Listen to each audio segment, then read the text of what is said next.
Chris Ellis, welcome to the show, dude. Thanks for having me, man. I'm stoked to have you. You and I have been good buds for a few years now. Cross paths here in the fitness industry. We'll talk about that. Sort of through a confluence of events, but also I think serendipity at some level, like just moon, sun, and stars. And you've got interesting career. We've had a lot of fun together. We've hung out together. We've worked together. We've done some projects together. And you came down today to spend some time with me. It's always good to spend time with you, dude. I appreciate you. It's good to be here, man. It's finally coming to a closed loop. You interviewed my wife, maybe one of your first people ever on the show. It's true. And I'm looking forward to the invite. So it's good to be here. Yeah, Camille's one of my favorite humans on the planet. And she was kind enough to come in here and entertain me when I was just starting. Yeah. I think she was the second person in the studio that I'd ever recorded with. And that said, she might have actually been the first guest, but I had somebody in here before that I think she was your first actual podcast, though, wasn't she? Yes, it's the first one we put out. Yeah. So she, or one of the first ones that we released, and man, that was a different time. It seems. Oh my God. We're going back almost 3 years now. We were definitely in the middle of lockdown, and there's a lot of stuff going on. But she was great as usual, and was just her bubbly self, and it was fun. But she's become a pro at it, man. She's doing it all over the damn place. Traveling all over the place, doing the coming off the fem flex, but coming off the pro, the pro tour that she was doing for so long in the bikini stuff with the figure stuff. I mean, how many years did she compete? Camille was a pro for 7 years, I believe, and she was invited to the Olympia 4 times. And I believe she was also invited to the Arnold 3 times.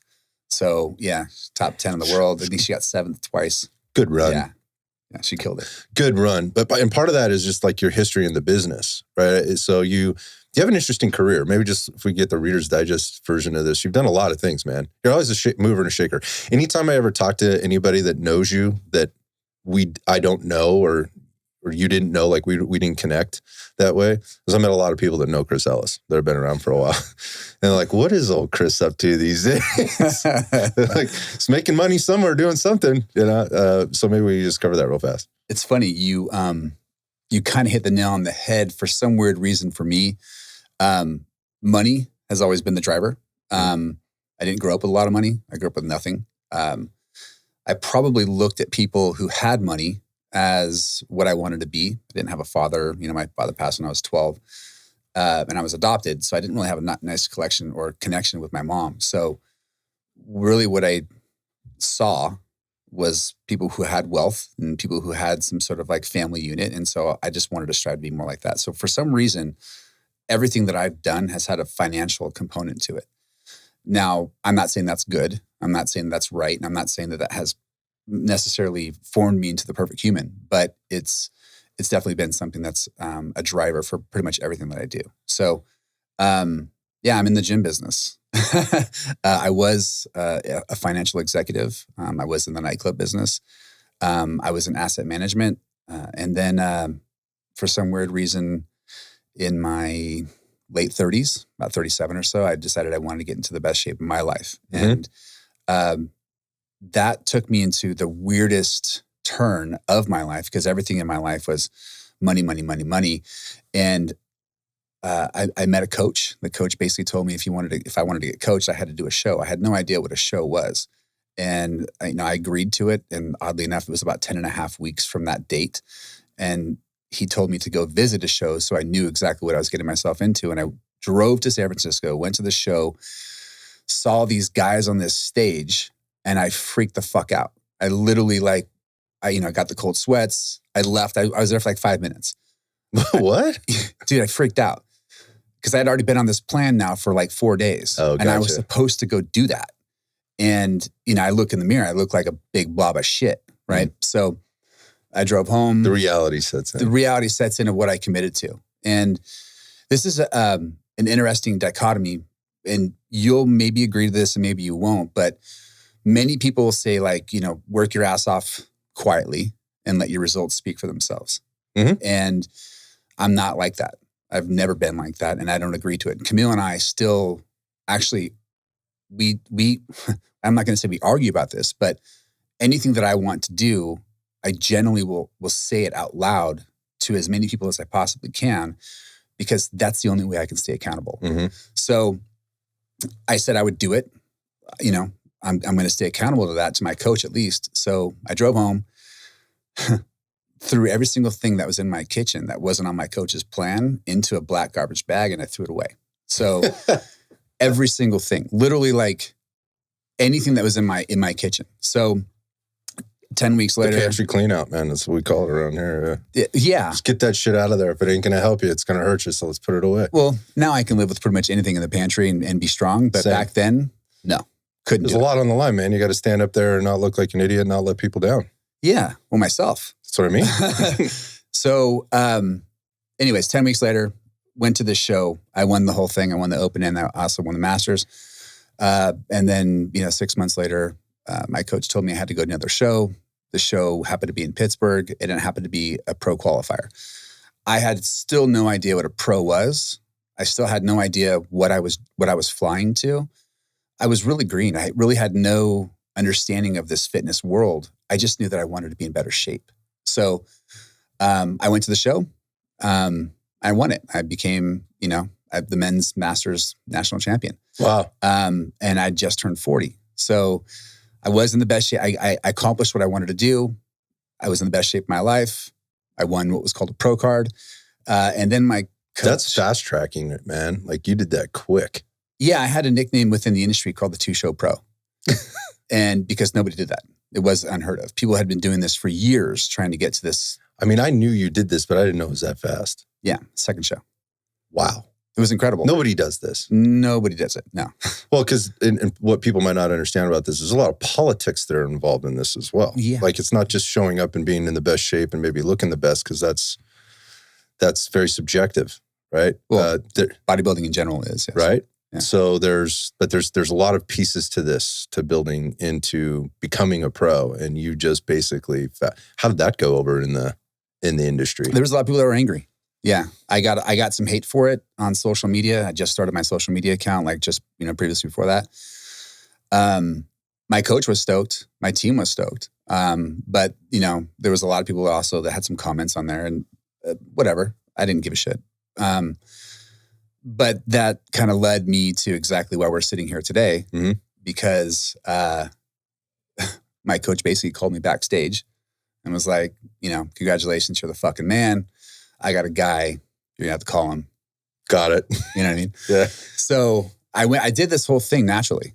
I actually competed to become a pro naturally. And then as soon as that happened, I pretty much knew that was going to be the end of that. So you get home from the show, right? You get back home. You've done this thing naturally. What happens next? It was crazy. I didn't know I really needed to or wanted to or had the desire to go any further than that, because I pretty much had checked the box, right? I'd done what I said I was going to do. I accomplished what I said I was going to do. But yeah, my coach was like, okay, now we're going to go to pro shows. And, it was a real quick eye opener that I was not going to be able to compete naturally, right? I was there once after I competed 2 times. I was like, yeah, I'm missing some things here. Yeah. I'm not competing as a heavyweight like this. No. I mean, to be completely transparent, most people in the NPC, which is the amateur league of the bodybuilding world, no matter what division you're in, majority of them are no longer natural either. Right. Just I don't think you can compete. Yeah, it's difficult. Yeah. Yeah. So, contacted me, let me know that, we had a little party, so on and so forth. And the next thing was getting together with the gear coach and understanding what those steps mm-hmm. were and being guided by somebody who was far more knowledgeable than myself to do these types of things. And then I started my journey there. Yeah. So I wanted you to tell that part of the story because it gives context to a lot of things we'll talk about today. And I think it's important, when people hear the stories, that people hear the transparency behind it. Like, okay, guy, what do you know? And I've tried to be as transparent as I can about my own journey. And today I will probably divulge a few more things than I have in the past. But I think people want to know, like, okay, where's this coming from, man? Like, is this all book smarts? Is it book knowledge? Did you learn this in school?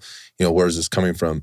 And it's not, and it provides perspective. Like a lot, I think there's there's there's a large, broad spectrum of ways to look at things like TRT or just hormones in general, anabolics and all of that, supplements, that became part of your career as well. We can talk about that as you kind of go all in here in a minute, I'm sure is where we're going with this. But it gives people sort of some insight to like, okay, all right, so dude's done some things before. He may have some things to say, which is why I wanted to have you here, because we've had some pretty candid conversations offline about this in the past, and as now we're both getting older, we're very much, I think we're almost the same age. I'm 48. 49. Yeah. So we're right there. Things change and you have to reach back to experiences in the past to be able to make, decisions moving forward. So thanks for sharing that. And thanks for being open. So yeah, it's a tough subject to talk about sometimes. Yeah. I mean, and people may not want to hear about it and they may go, oh, well, then I'm just going to turn this off right now. Then turn it off, turn it off. If you don't want to hear it because this was the journey, then fine. There's going to be some things that are going to pop up here that you might want to listen to because I get a lot of questions about TRT, seeing physicians, doing it on the side, getting gear from people at the gym, all this other stuff. And this just happens to be something you have experience with. And I happen to have a little bit of experience with it too. I am not saying as we go any further in this conversation, neither of us here are doctors, physicians, prescribers of anything, writing any plans or anything like that for people like that. It's just based on experience and many, many years of it, at this point in all levels. And I mean, working in gyms, working in the fitness industry, being around the culture, the subcultures within the culture and all that stuff. So living in your truck, at the gym parking lot with a big bag of gear, right. It's common. People sleeping in the back on cots or couches because they can't afford anything else. I mean, it's Arnold's whole story, right? Because they're chasing the dream, whatever that happens to be. And people have seen lots of documentaries and shit like that. All these guys got to make money somehow. So there's a lot of documentaries out there on these guys. But talk about the next steps for you. Like, what was the discovery process like for you? Because my experience, I just want to talk about kind of the history of like my experience with and knowledge early on with regard to anabolics, particularly, hormones. When I was a kid growing up in the 80s and 90s, like our experience was from sports media. That's how I found out about it. Like the taboo nature of steroids. Oh, 100%. Right. Like we got Sports Illustrated. It was a weekly issue that came to the house every week. Mark McGuire's getting screwed. Right. Yeah. Tony Mandrich, Lyle Alzado, all these guys back in the day, for the old guys listening, they'll know who I'm talking about. For you young guys, maybe not. But the bottom line is like we got our information differently. And so we learned about the sports performance enhancement benefits there. Also, we were seeing it. Like we were watching it like in the Olympics. Jose Canseco was doing some crazy things. Like this doesn't seem normal. Oh my God. Right. Yeah. Like all of those guys. Well, there's a ton of them. I mean, that baseball stadium, that beautiful baseball stadium, I go up and watch Giants games and that is the house that Barry built. Right. We all know about Barry's situation, right? So that's how I knew about it. And what we were also told was they are bad. Right. Drugs are bad. Okay. Like you don't do those. And by the way, they don't work. They'll kill you. They'll do all kinds of stuff to you, but they don't work. Just the Hulk. But we were watching. Remember the Hulk? Yeah. I mean, dude, that's all everybody said was just steroids. It's just steroids. That's him. You're going to get roid rage. You're going to, So there was all of that associated with it too, like all the bad side effects and things like that. So that's what we knew. That's what I knew. And then as I got a little bit older and got into the gyms, I saw guys, they were clearly not like me and not like the other guys, even the older guys, the more experienced guys in there. I was like, something to this. But I still didn't know. I just knew it was very, very bad. And it was a very taboo subject to talk about. And if you took them, you were going to have an attitude problem. And, there's going to be all these bad things that happen to you. And by the way, you were a bad person for doing it. So that's just not something I wanted to get mixed up in when I was younger. I was like, no, that's not me. So I wonder, as you're later in life, because you're winning a master's contest, you've got to be, 30? What's the cutoff for masters? 40. Yeah. So you're already, this is way after. This is more than 20 years later than the time in my life that I'm thinking about. What's the process in your head? Like, what are you thinking? Well, I had never even thought of it. So, the process was just kind of more or less, it hit me right in the face. I never thought about, even when I was doing the first and second competitions, I really wasn't even thinking about steroids. Like steroids had come up a couple of times in conversations I had with guys at the gym, but that wasn't something that I was considering doing. And frankly, like I didn't consider it until all of a sudden I became a pro, and it was so prevalent that I needed to start considering it if I wanted to continue. So I'm not going to say I threw caution to the wind and I didn't think about it. I didn't just like arbitrarily say one morning I wake up and say, hey, I'm going to go do some steroids. And frankly, I didn't research it either, which was arguably probably a mistake. Looking back now, I should have looked further into it. What I did do was I went to someone who arguably was one of the most knowledgeable people that I could possibly find and have in-depth conversations with him specifically on what I should do, how I should take it, everything. And so something was created specifically for me without doing a blood panel, without doing any of the things that I would recommend, anybody do these days. I kind of did throw caution to the wind, put my life into this guy's hands and did what he told me to do. Right.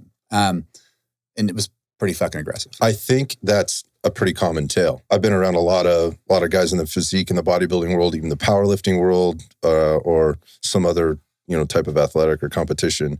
And that's very much the thing, because there's so much to it. And when you hear somebody talking about it, it's sort of they're throwing acronyms at you and you're going, wow, that's a lot. But this guy really sounds like he knows what he's talking about, and look at the results that he's getting with his other athletes.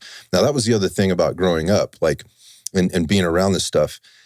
One of the things to that point, like you hear people and you see people getting a result and you hear people talking about it as if they've got the whole thing figured out. Right. And everybody seems to. Right. Everybody's like, that guy looks like that. It's like a lot of things in life, right? So just in fitness, like, well, the guy's got a six-pack, so he must know about nutrition. So I'm going to eat the way this guy eats, or whatever the case, or what he's telling me to do, take the supplements he takes.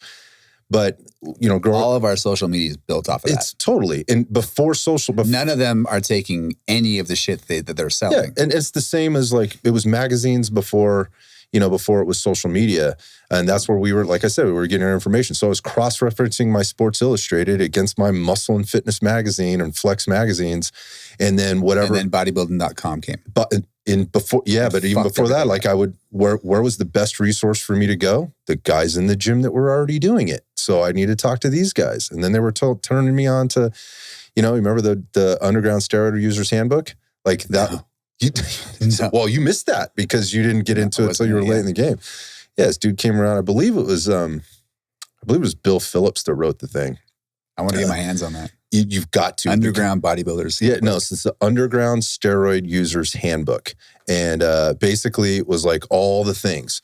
And one of the things that was in there was like stacks. Yeah. Like all the stacks that you could be doing. And like, I had no idea about any of that. I was like, what the hell is that stuff? So, it was anabolics, it was testosterone. And the amount of comparatively to what guys are doing now, or what people are doing now, like say through HRT, TRT, it was mind-boggling. But I had no idea. I had nothing to compare it to.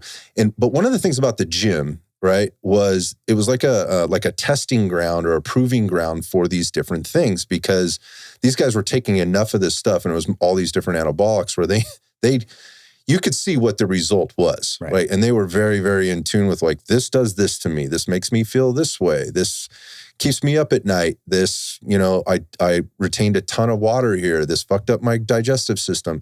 This made me really big. This helped me cut, all that stuff. So people started to figure that out. And again, that was not science. That was trial and error. And that was what was getting passed down through the gyms.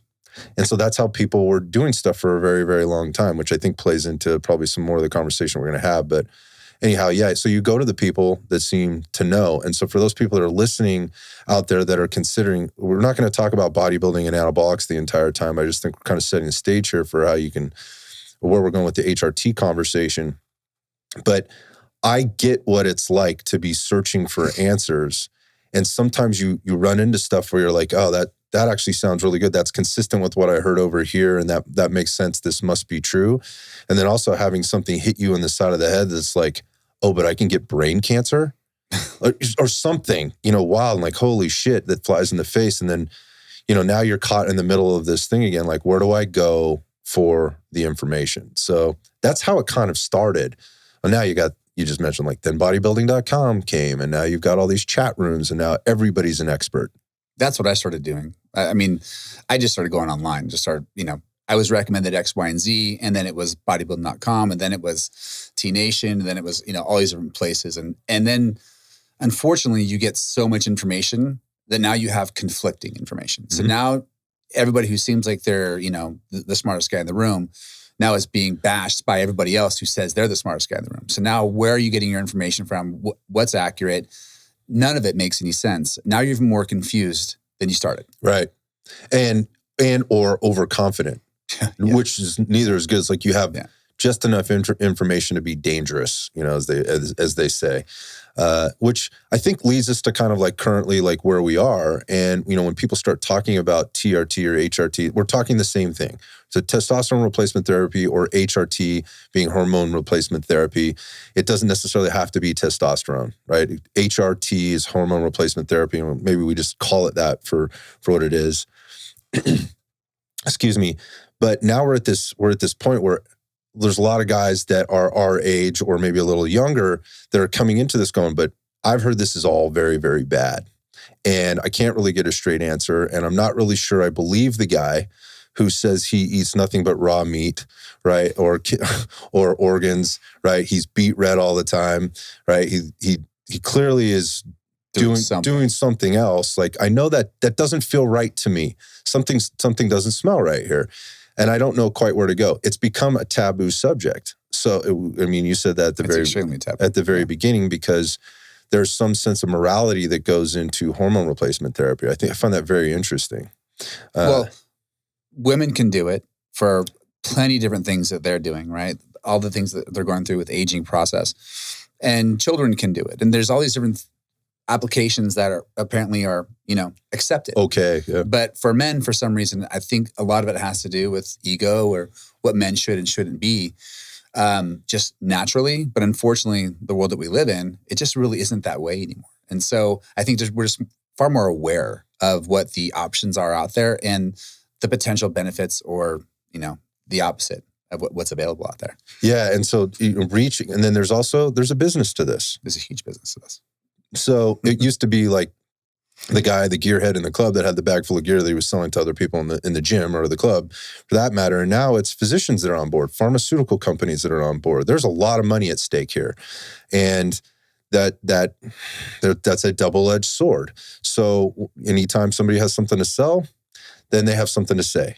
And anytime they have something to say, sometimes things can get said that may be a little bit of a stretch or, again, not true at all. And confusing or conflicting. So like now we see it's not just, on bodybuilding.com, which bodybuilder is the smartest guy in the room. Now it's which doctor is the smartest guy in the room. Yeah. And they're, again, because there's money to be made there and there's egos and there's pieces of paper hanging on the wall that says, I went to X university and I went to Y university. And that's why now there's all these clinics too. All these hormone replacement therapy clinics and, rejuvenation clinics or whatever you want to call them, they're popping up everywhere. And every single pro or retired bodybuilder now has some sort of affiliation to them because now these doctors are really open-minded to prescribing anything that you want. Right. Yeah. They way more than most people might think. Yeah. And yeah, I think that open-minded piece, it goes both ways. I think for a long time, there was a lot of resistance to it. And I think there's two big reasons for this. Like why is it taboo, for male hormone replacement therapy versus female hormone replacement therapy? We'll come back to the females in a second, but there's two things. One, we know an increase in testosterone in a male will likely improve or increase their sex drive. All right. So the second thing it'll do is when managed properly around diet, exercise, and whatever else, can also increase muscle mass. So it can change your physique. So it can change the way you look, feel, perform in the gym. Which is all three those are the only three you'd use it. Right. Performance, aesthetics. Or longevity. Yeah. Like just, better quality of life. Exactly. Those should be the reasons you should be using it. And I would argue with anybody, what would another reason be? Well, clinically, those are the only things that they can actually prescribe them for. 100%. So when you think about that and all those great benefits that it brings, the flip side to this is like, obviously that opens it up for abuse. Yeah. And that scares physicians. That scares doctors. That scares, big medical companies, big medical groups from like, well, if we allow this to happen, this could get wildly out of control and we could be at fault. And the biggest cost in the medical industry is liability cost and malpractice and injuries. So that's a big concern. And I think that's a big part of it. Again, why though is it okay for us to be prescribing 14-year-old girls hormones for birth control? Right. And why is that not taboo? And it's actually encouraged in a lot of cases, or to manage other things for that matter, not just birth control, but the process of menses and migraines and other things, and also for older females, right, as they're going through menopause, coming out the other side, whether it's estrogen or progesterone or testosterone. Why is it okay for them to do this? And they are propped up and say, yeah, you need. It's incredible what they're able to do with women, though. Oh, it is 100%. I've had firsthand experience with this, just watching it happen right before my eyes with clients. Cece wanted to join us today. She's had her own experience there. Just miraculous turnarounds just in terms of people's health, their well-being, their performance. I wanted to talk more with her about that too. Yeah, it's been, there's a lot to be said there. But my point of this is like women are almost propped up for doing it and encouraged to do it. And men, it's the exact opposite. You should be able to do this on your own, or you're not normal for doing this. This is, again, now we're attacking somebody's morality for going down that route. And I understand that is a stigma that's attached to it. I think it's going away. I think it's becoming more widely accepted, but a lot of it is being driven. Two things I think that are driving that change. One, there's public demand for it. Like we've been told, like I said, when I was a kid, we've been told drugs are bad. Like don't do steroids, right? And again, technically speaking, testosterone is a steroid. We're not talking anabolics. They do different things to the body, but don't do those things. They don't work. They're bad for you. You're a bad person if you do it. Yet we see our friends down the street who are living, performing, getting healthier, and it's clearly working for them. And we're curious. And so we're asking questions. So now we're asking our doctors about it, right? Or we're asking our other friends, and we're coming around. I think that's one thing that's driving it. And then obviously those doctors now are seeing this as a viable option to help their patients be healthier. And I think doctors want to work with people that want to be healthy. I think that they're slowly becoming more open to the concept of it, but they're still just barely tipping it. Agreed. That's why you're seeing like these clinics open. I think I've had, I was talking about this before, I had Dr. Bob Porzio. He's a guy I work closely with for my own health, my own longevity. And he's been instrumental in basically being an advocate for me, and an educator for me, and a soundboard for me, as well as a doctor, a physician, to get through my process, to understand it. Without him, I would not be where I am. I know that. I'll talk about when we talk about what's the process look like for people and what discourages people or what to look out for, we'll get there.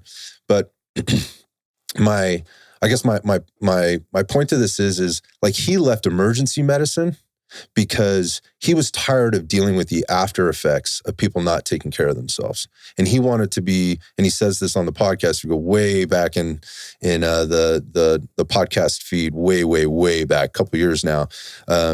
He talks about how he left that end of the business. It took him a while. He had to build his longevity medicine business kind of on the side. So he has his own clinic? Yeah, he has his own business and clinic now. There's two of them.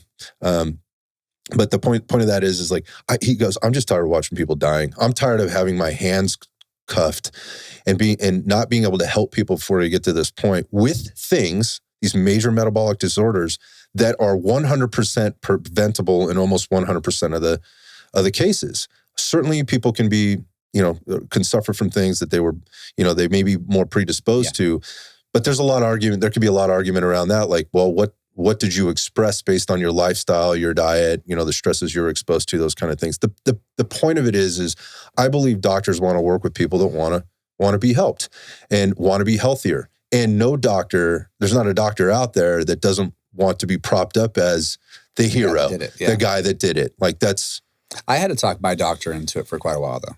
Oh, I had, when we should talk about this experience because that was a thing. So like, again, there's a stigma attached to it. And then when you finally do decide, or you're finally like looking for like, where do I go? You're usually getting a recommendation, right? Somebody's going like, well, you got to go see my guy. I'm constantly doing it. Yeah, me too. Males and females send them like, you got to go see my guy, like, because I trust them. There are a lot of guys right out there that do this and they do it really well, but that's usually where it comes from. And then it's like, okay, now how do I have this conversation? Like with my wife, my girlfriend, partner, whatever, my dad, my mom, like, again, like I don't want to look like I was fortunate not to have that conversation because I was already in that world. But this is a constant with all of the older folks who I recommend to go get the panels done, to go speak to a doctor. They're uneasy about it. Well, literally last week, guy and his wife, they both train at my gym. She's complaining that he wants to do this testosterone replacement therapy. He's already got his panels done. She wants him to try Eastern medicine. She wants him to try all this other stuff before he goes into using TRT. Mind you, his TRT is like, double digit. So, and they're having this argument about it. And literally, this is last week. She doesn't want him to do it because it's taboo. He's going to have to prick his ass, once or twice a week for, X, Y, and Z. And he's like begging her to accept the fact that this is going to change our lives. It's very difficult. It's very taboo. That is a very real conversation. Very real. And I've heard the same on both ends, whether it's, wife that's not happy and she's been seeing her gynecologist or OB, for hormone replacement therapy, and things are getting worse, right? Or it's just not being managed in a way that they feel is the most effective for them. And that's a real challenge too, because now you go to your physician and you're like, I'm not into this. Like, this isn't working for me, right? And they are the last stop between you potentially feeling better or feeling worse. So that is a huge part of this is like, okay, so now when you're finally ready to have this conversation. She's worried that he's going to have roid rage. Yeah. But even before the process, like, literally, what are the misconceptions that come along with this? Like specifically with testosterone replacement therapy is like, or therapy is, what are the things that are going to happen, when this person starts this? One of the big ones is roid rage. That's the one we heard about. I mean, when I swear, when I was a kid, like if somebody freaked out that worked out, it's roid rage. Yeah. Those guys are on roids. That's why they're doing that. Not just that. Oftentimes they were, especially if you were in the gym, but doesn't mean that everybody was. Right, exactly. Well, actually steroids, they don't give you roid rage. They intensify what your makeup is. So if you tend to be a generally relaxed, submissive type person, you'll be even more relaxed and submissive. If you generally tend to be, it's just going to amplify what you currently are. So if you are a high-strung dude, chances are you're going to have roid rage. Yeah. So that term roid rage, I think basically means like if you were already an asshole, then this is going to enhance your level of asshole. And I've known plenty of guys that were already assholes that got on gear that were just immense assholes after that. But I've also, I've seen the opposite too. 100%. I mean, so many guys that I know that had a lot of success with their own programs, whatever it happened to be in the fitness, physique, bodybuilding world, nicest, most well-spoken, helpful, loving type of guys, that weren't that way. I believe if you, and again, a lot of this is anecdotal because we're not doing we're not studying bodybuilders for all the gear that they're getting and all the things that they're doing and what effects does this actually have. First off, nobody's ever going to come clean on any of that, right? At the time they're doing it. Secondly, like they're getting gear, oftentimes it's under the table, right? It's being concocted or compounded in somebody's, well, who knows?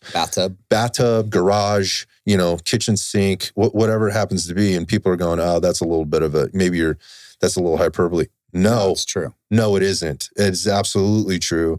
And so when people are saying, like, I'm taking, 600 grams of testosterone a week, no, you're not. Because just like any other drug, right? It's getting stepped on. Like it's getting cut. It's, because people have to make money. What I would say is, show me the bottle. Right. Show me the bottle. It's a clear bottle. It's got no label on it. It's like, what is in here? I think this is what was told me. Okay, what's the CC? What's the dosage? They don't fucking know. I was in my early 20s. This is so common. This guy brought this bottle to me, and I remember it had a pit bull on it. It was from China. Sticker. It was T400. Yeah. It was T400. I was like, what the fuck is that? Because at that point, all we'd seen is like Sustanon 250, right? Back in the day.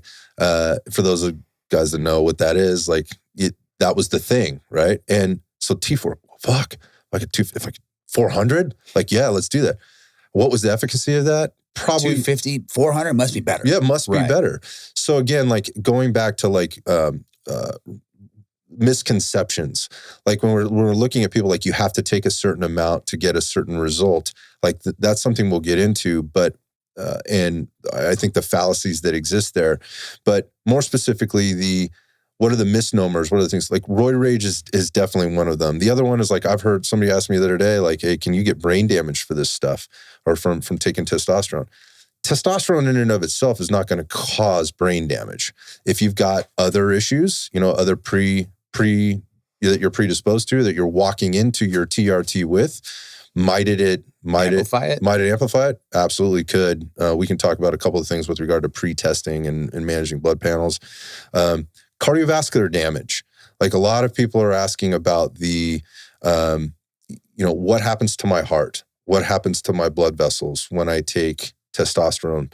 I cannot recite, and I'm not going to get into studies. I'm not going to get into this, but there's something to be said. Like cardiovascular disease at its root is from inflammation, right? And inflammation of those blood vessels or those blood pathways. And so if you already have that and get into testosterone replacement, understanding that any type of anabolic that you take, whether it's testosterone or anything else, is going to increase your cholesterol, increase that lipid, those lipids in your blood. You could be compounding what your issue already is. There are ways around this to be eating healthier, get your shit cleaned up before you even start. There are supplements. There are lots of alternatives to even taking testosterone replacement therapy to elevate your own testosterone level. But to say that, that's going to give you, a heart attack or heart disease, that is just simply not true. It's not causation. There could be some correlation there based on a lot of other factors. And it's a legit fear. Like if I'm the wife in this situation, I'm like, well, I don't want him roid raging and I don't want him dying of a heart attack. That's valid. Totally get that. That's why you want to go through the right process. There's some black and white positives and there are some black and white negatives. And everyone should know this. And this is the whole reason why you should get a panel done if you're ever thinking about having it done. First of all, if you're a male and you're over 40 years old, why not just get tested for the sake of getting tested? It's good to understand what your baseline is. More often than not, I've seen a lot of men say that they want to get on some sort of stack or they want to get on some sort of TRT. They've gotten tested and their testosterone is actually high. They're just hormones in other areas are out of whack, or maybe their sleep patterns are fucked up, or maybe their nutrition's horrible.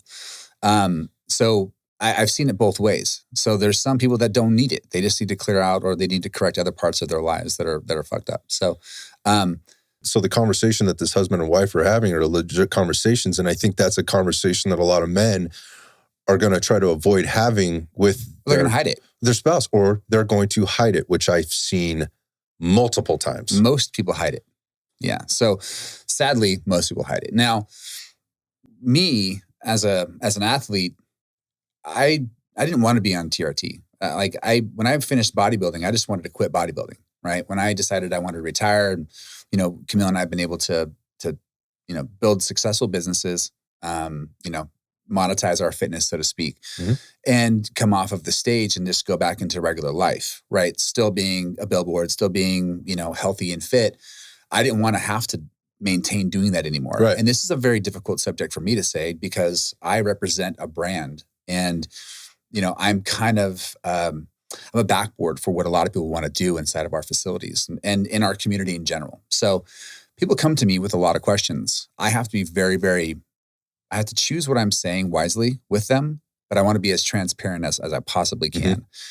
I talk more people out of doing things like this than I ever recommend doing. So for me, I didn't want to do it. But unfortunately, when I stopped bodybuilding, I had done so much abuse to myself. Like I said, I kind of threw caution to the wind. I went balls deep into it, and I was doing bodybuilder type of gear protocols with, really strict and professional nutrition guidance, to where I had a full and complete package. And I was relatively competitive as an older person in the bodybuilding industry, and I was I was successful, right? Not only was I successful, but I started having a lot of people following Camille and myself because we were older, yet we could maintain this look and, we could articulate ourselves well. We were both business professionals at the same time. So I was able to, kind of leverage that, catapult that as being successful in this industry. But when we stopped, I literally, I went through a traditional post-cycle therapy, but my testosterone was a 3. Like 3, the number 3? Number 3.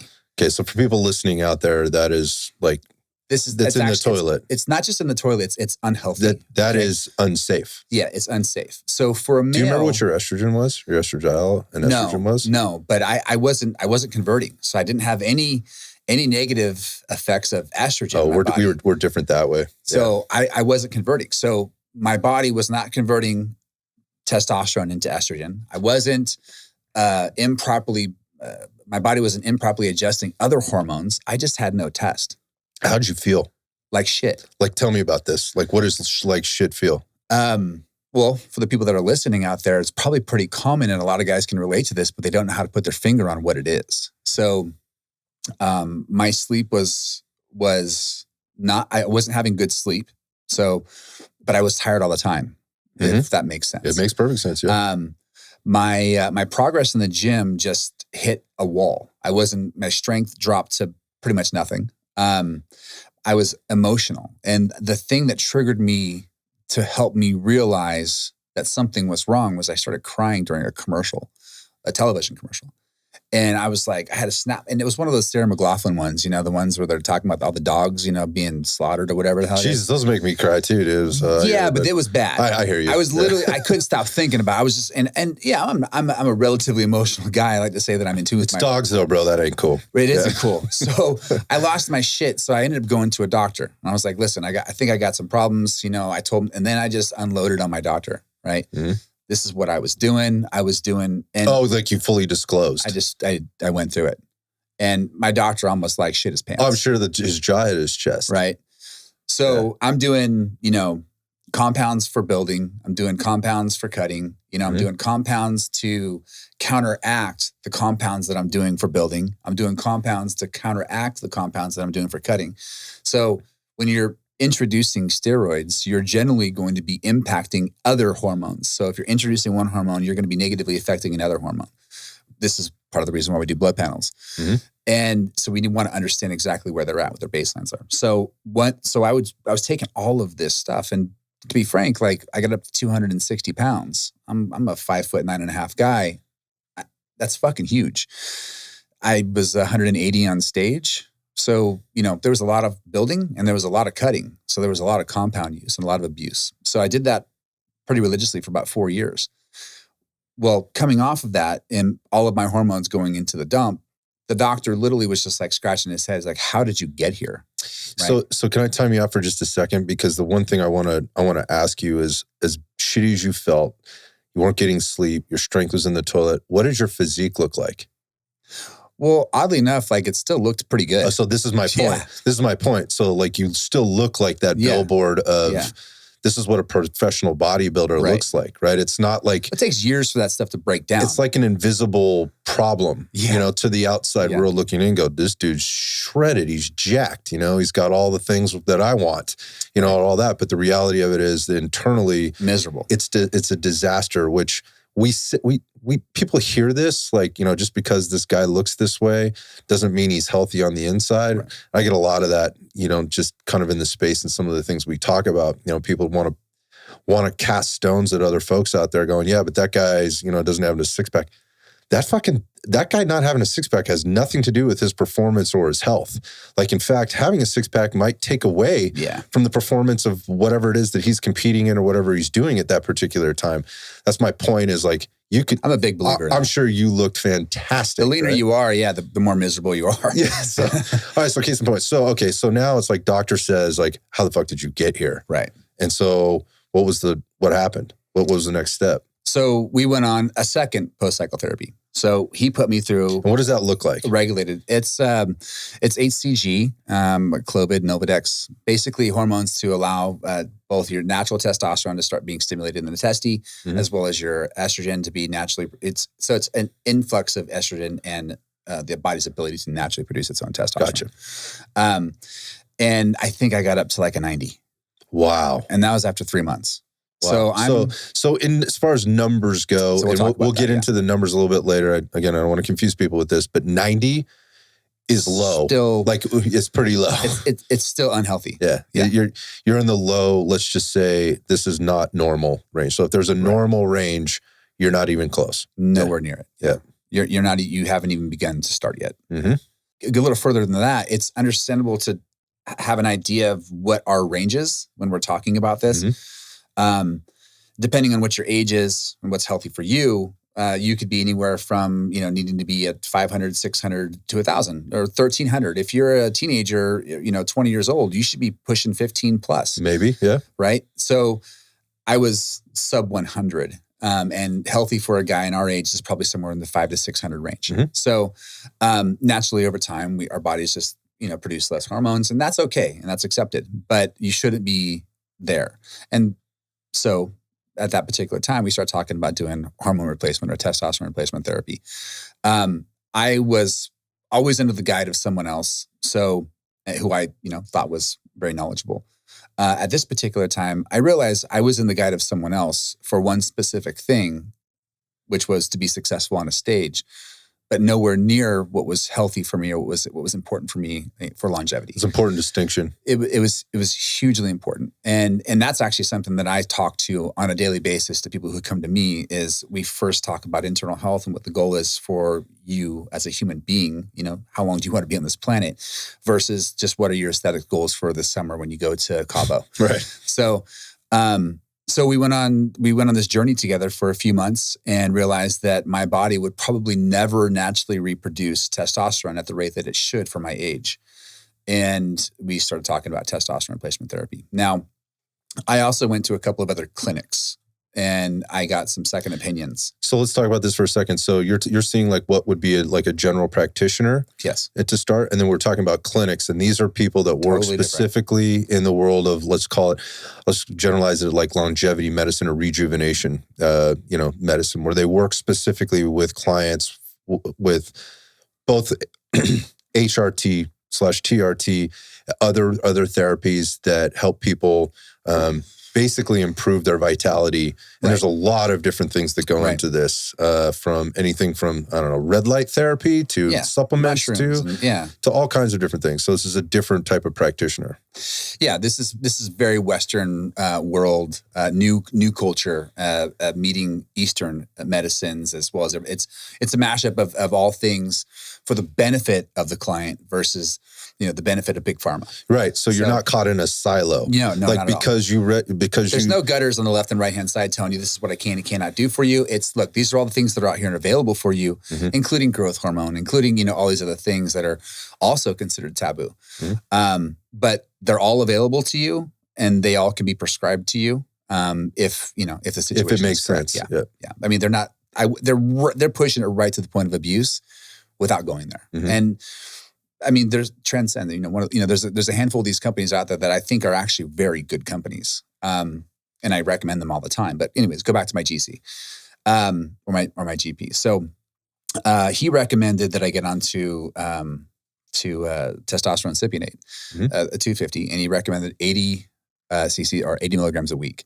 80 milligrams a week. Right. So you compound that over a month, gives you a number. You're probably gonna be somewhere in the 300 range, right? That still is relatively unhealthy for a person of my age or for my requirements personally, for what I thought I needed or what I wanted, at least to maintain some sort of a benchmark within my community. I felt like I still needed more than that. Okay, so you're wrestling with that. Yeah. So I'm in my head a little bit thinking like, okay, I'm going to a rejuvenation clinic and they want me to go to 700 or 800. Way different than where you would be. What my general practitioner was saying that I needed to be at the lower end of the band, which would be 300. 300, yeah. He wants to push me directly to the lower end of what's, would be medically acceptable for my age. And the rejuvenation clinic is pushing me to what would be at the high end of what would be medically acceptable for my age, which is really interesting because now I'm confused, just like I was when I started, when I was reading bodybuilding.com. I got my general practitioner and I got the rejuvenation clinic, and they're still fucking confusing, right?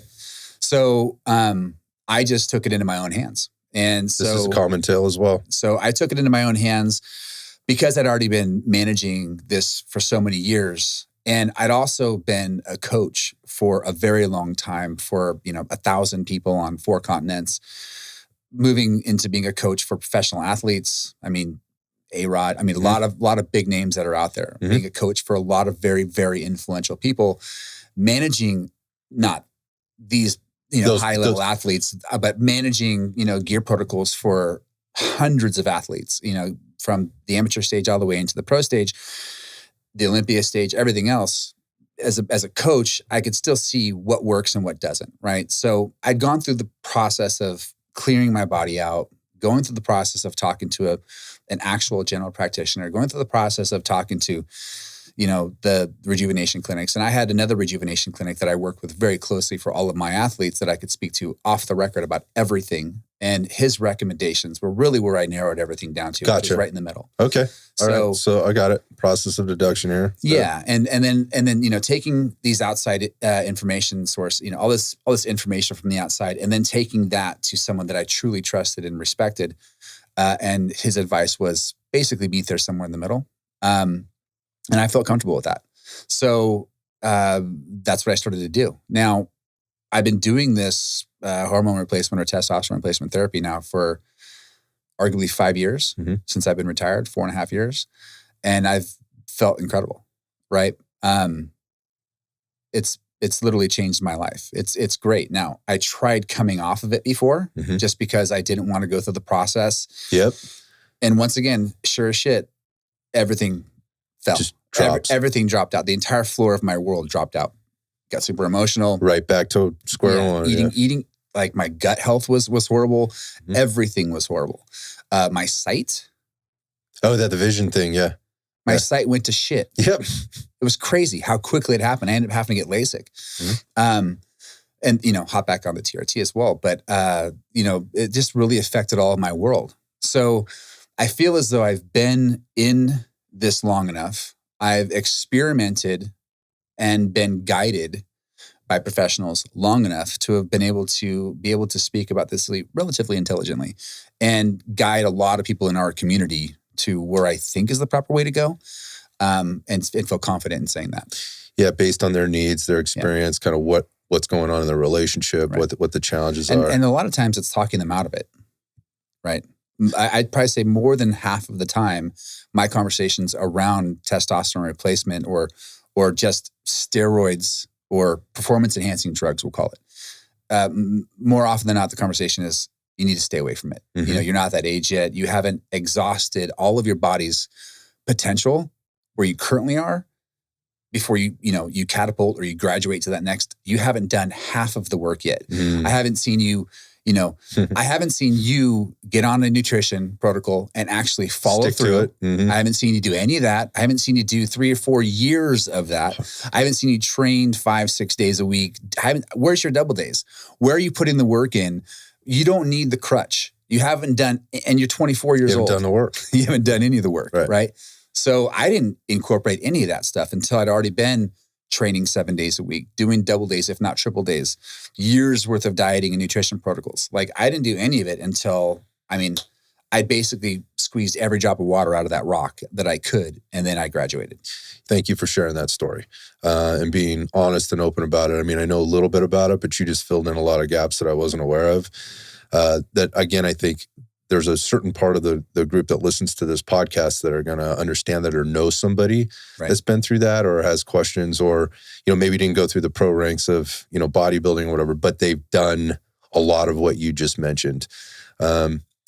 And that provides a little bit of context with where we'll go. You did drop in like some numbers, like your personal numbers in there and so forth and how you felt in certain points. And I think just that could be very impactful for somebody to just understand what you said is just not being able to put your finger on what the problem is. And I usually refer to that as like, it's just this like general sense of well-being.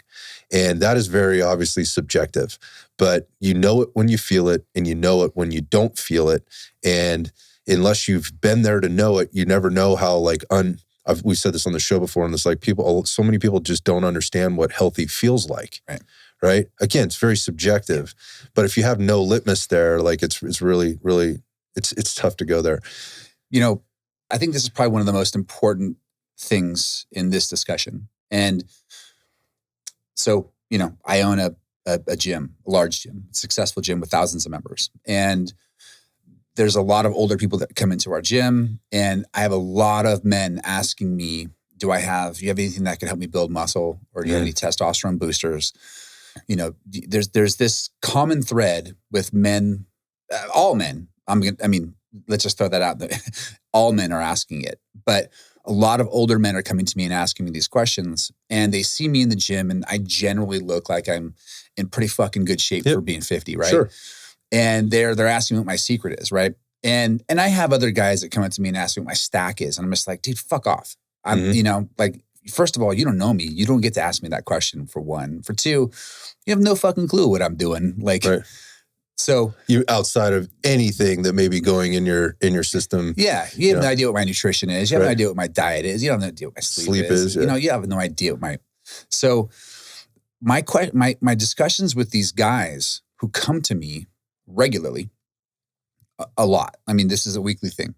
They'll come to me, they'll ask me the questions about building muscle or you know, losing weight weight generally gets distributed into the body in certain areas for different types of issues or problems. One could be for nutrition, you know, they have higher sugar intake. Great. It's going to collect more around the love handles, right? We start to see things like fatty liver. Right. So, and then of course, if they have hormone problems, you have the other things that are kind of like tall tale signs. So what I'll generally do is I'll sit them down and I'll be like, why are you asking me this question? Like, seriously, why are you asking me? Let's sit down. I got 10 minutes. Let's talk. And they're like, every single time I'm tired. Like, you know, the fact that I'm even making into the gym is like, it's like a chore. Yeah. And they get here, they can barely get anything done. They go home, they're exhausted. As soon as they get home, they're sitting on the couch, boom, feet go up. You know, they're just exhausted. And generally these guys are, you know, mid 40s into 60s, right? And the conversation often gravitates to this. And it's, when's the last time you had a blood work done? Stop looking on my shelves for supplements, right? Let's look what is causing this? What's causing you to be fatigued on a regular basis? What's causing you to have to pull over on the freeway home to take a nap? Yeah, man, I hear that. I hear that one too. And so it's important. So they don't realize, or maybe their ego is there, right? And they're having a hard time really accepting the fact that maybe I need some professional help. But we get there. We get to that conversation. And there's been a number of guys that have been coming in and they've gotten the help and their life changes dramatically. 180. Yeah, it changes dramatically. 180. Yeah, by focusing on the basic things that they're introducing me then to their wives. They're bringing their wives to the gym, which is crazy. Right. Like they actually are like wanting me to meet the people that have changed their life. Right. There's no bigger paycheck than that. I've said that before, just in this business in general. Like when you can impact somebody in that way where they're like, this dude saved my life kind of thing, that's pretty heavy. You know, people walking in and sitting down and wanting to introduce you to people or, you know, giving you gifts or whatever. It's a little weird because it's like, well, I'm glad I was able to share this with you and I was glad to be part of the process for you. And the funny thing is I think you and we don't look at it as valuable information. It's ingrained. It's something that we've been doing for a really long time. If I go into an engineer's office or into their cubicle, whatever the fuck it is that they do, and they start talking about what they do, I am clueless. They're speaking French to me, right? Yep. This is my French. Right? Yeah. So I don't know how to build a house, but I can tell you how to help yourself. How to help yourself out. I think you just painted a very clear picture of like kind of what you're dealing with in that environment. And so there's some people out there maybe listening that can't relate to that at all. Like, look, man, I never was into the fitness thing. It's never been a physique thing for me. It doesn't have to be about fitness. Like, exactly. And so that's like, I see the same thing walking into Red Dot where people have just been chasing the wealth for so long. They're working in tech. They're working in you must see it. The hustle bustle of the Silicon Valley. These are high achievers. People that are working really hard. That are in charge of assets and companies and all kinds of stuff at any level, executive levels to administrative or whatever else. And they're coming in and they say, what they say? I'm fucking tired.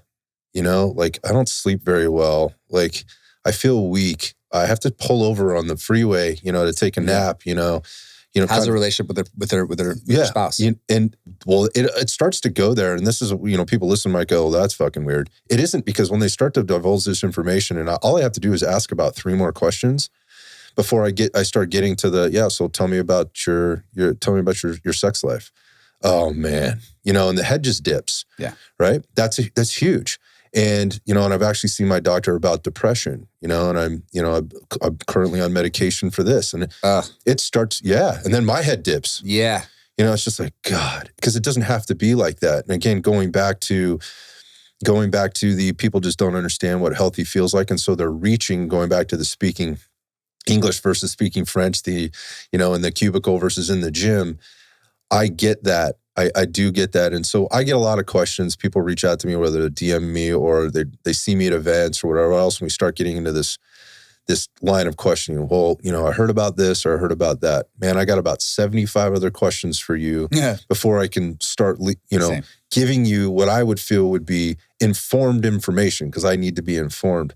And so you brought this up with the whole blood work piece. Like, people are so resistant to that. This would be like, so if you think about those people that do work out, right? And they went to the gym. Say if you were going to go hire a personal trainer. If you're going to hire a personal trainer is going to take you through some type of assessment before they start programming for you, right? They're going to want to watch you do some things. Like, they're going to want to see, like, how do you squat? How do you push? How do you pull, right? How do you rotate? What's your flexibility? What's your mobility look like? What's your cardiovascular fitness look like? These are all things that I would want my coach to know before they start throwing programming at me, right? Or throwing exercise and loads. Where's your benchmark at? Yeah. Where are you currently?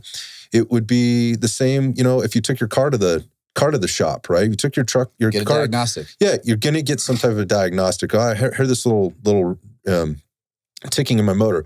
Okay, cool. We're just going to rip the whole fucking motor apart and then we'll figure it out and let you know. Or just put this in there and it'll fix the whole thing.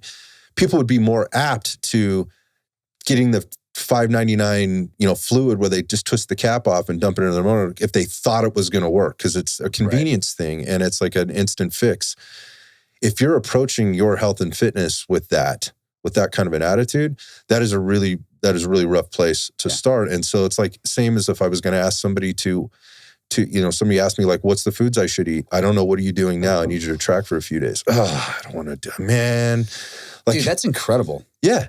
It's trying to get someone, okay, you want to make some progress? Cool. Show me what you're eating currently. So this is the same with blood work. 36 hours, just do it. Yeah, it's like it's the hardest thing you've ever asked them to do. 9 out of 10 can't do it. Yet they're, managing companies and assets and all the things that we already talked about, managing a family and finance and all that stuff, but that's the challenge.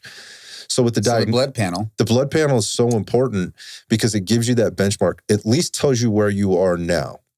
But there's other pieces to this, and this is where my own kind of story, I think, comes in here in a second. But there are other pieces to this and understanding whether this is or isn't the right process for you to be going to. We might need to find an alternative for you. And in your case, it's like, we need to try some other things first before we go there. And I'll circle back to that.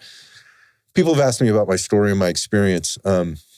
When I was in my early 20s, I experimented with some anabolics because they were available, right? It was just like that was there, and I played around with it, and that's when I was getting into the bodybuilding thing. Competing a little bit, right? And I tried, right? I did that trained for a couple of shows, and I recognized really fast, like what you recognized, like if this is going to go further, I was 25 years old, right? I hadn't done 8 years of really hard work and proper eating and all of these things, and exhausted, my natural performance, let's just say potential before I went there. I was like a lot of guys, I was like, well, if it's working for him, maybe if I just take a little bit of what that guy has, and by the way, I was always a bigger, stronger guy in the gym. So I knew I didn't want to be like these huge bodybuilders. That wasn't the goal for me, but maybe it was maybe in the back of my head, but I just knew I just wanted an edge. You just wanted to look like one of those badass which is what a lot of guys 95%, want. Like, who doesn't want to look better naked, right? These guys in the locker room with their shirts off looked better than me, and I wanted a little bit of that, right? So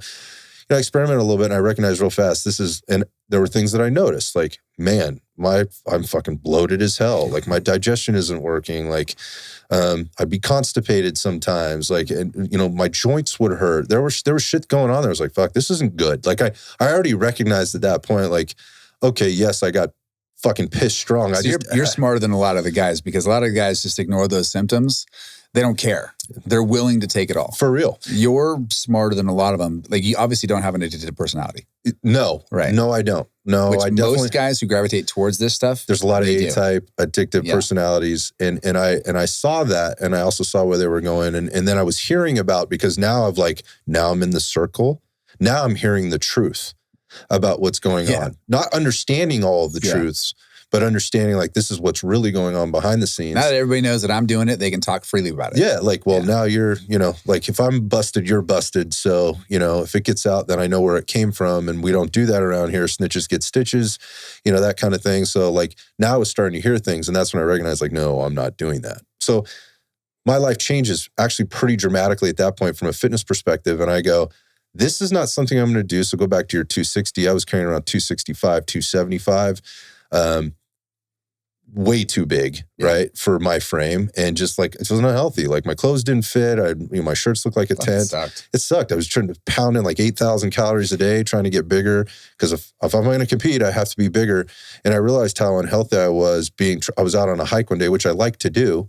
Like, I like to get outside and enjoy nature and whatever. And I was out hiking, and I got about a mile out, and I was bent over, like, hands on knees, just huffing and puffing, going, what the fuck is the matter with me? And it dawned on me, basically, I'm like an obese person. Yeah. Like, this must be what it feels like to be unhealthy obese. I was like, I can't have this. I literally, right then and there on the trail, it was outside it was in Mesa Verde National Park, down in Utah, southern Utah. I went, I'm done immediately. So, and how old were you?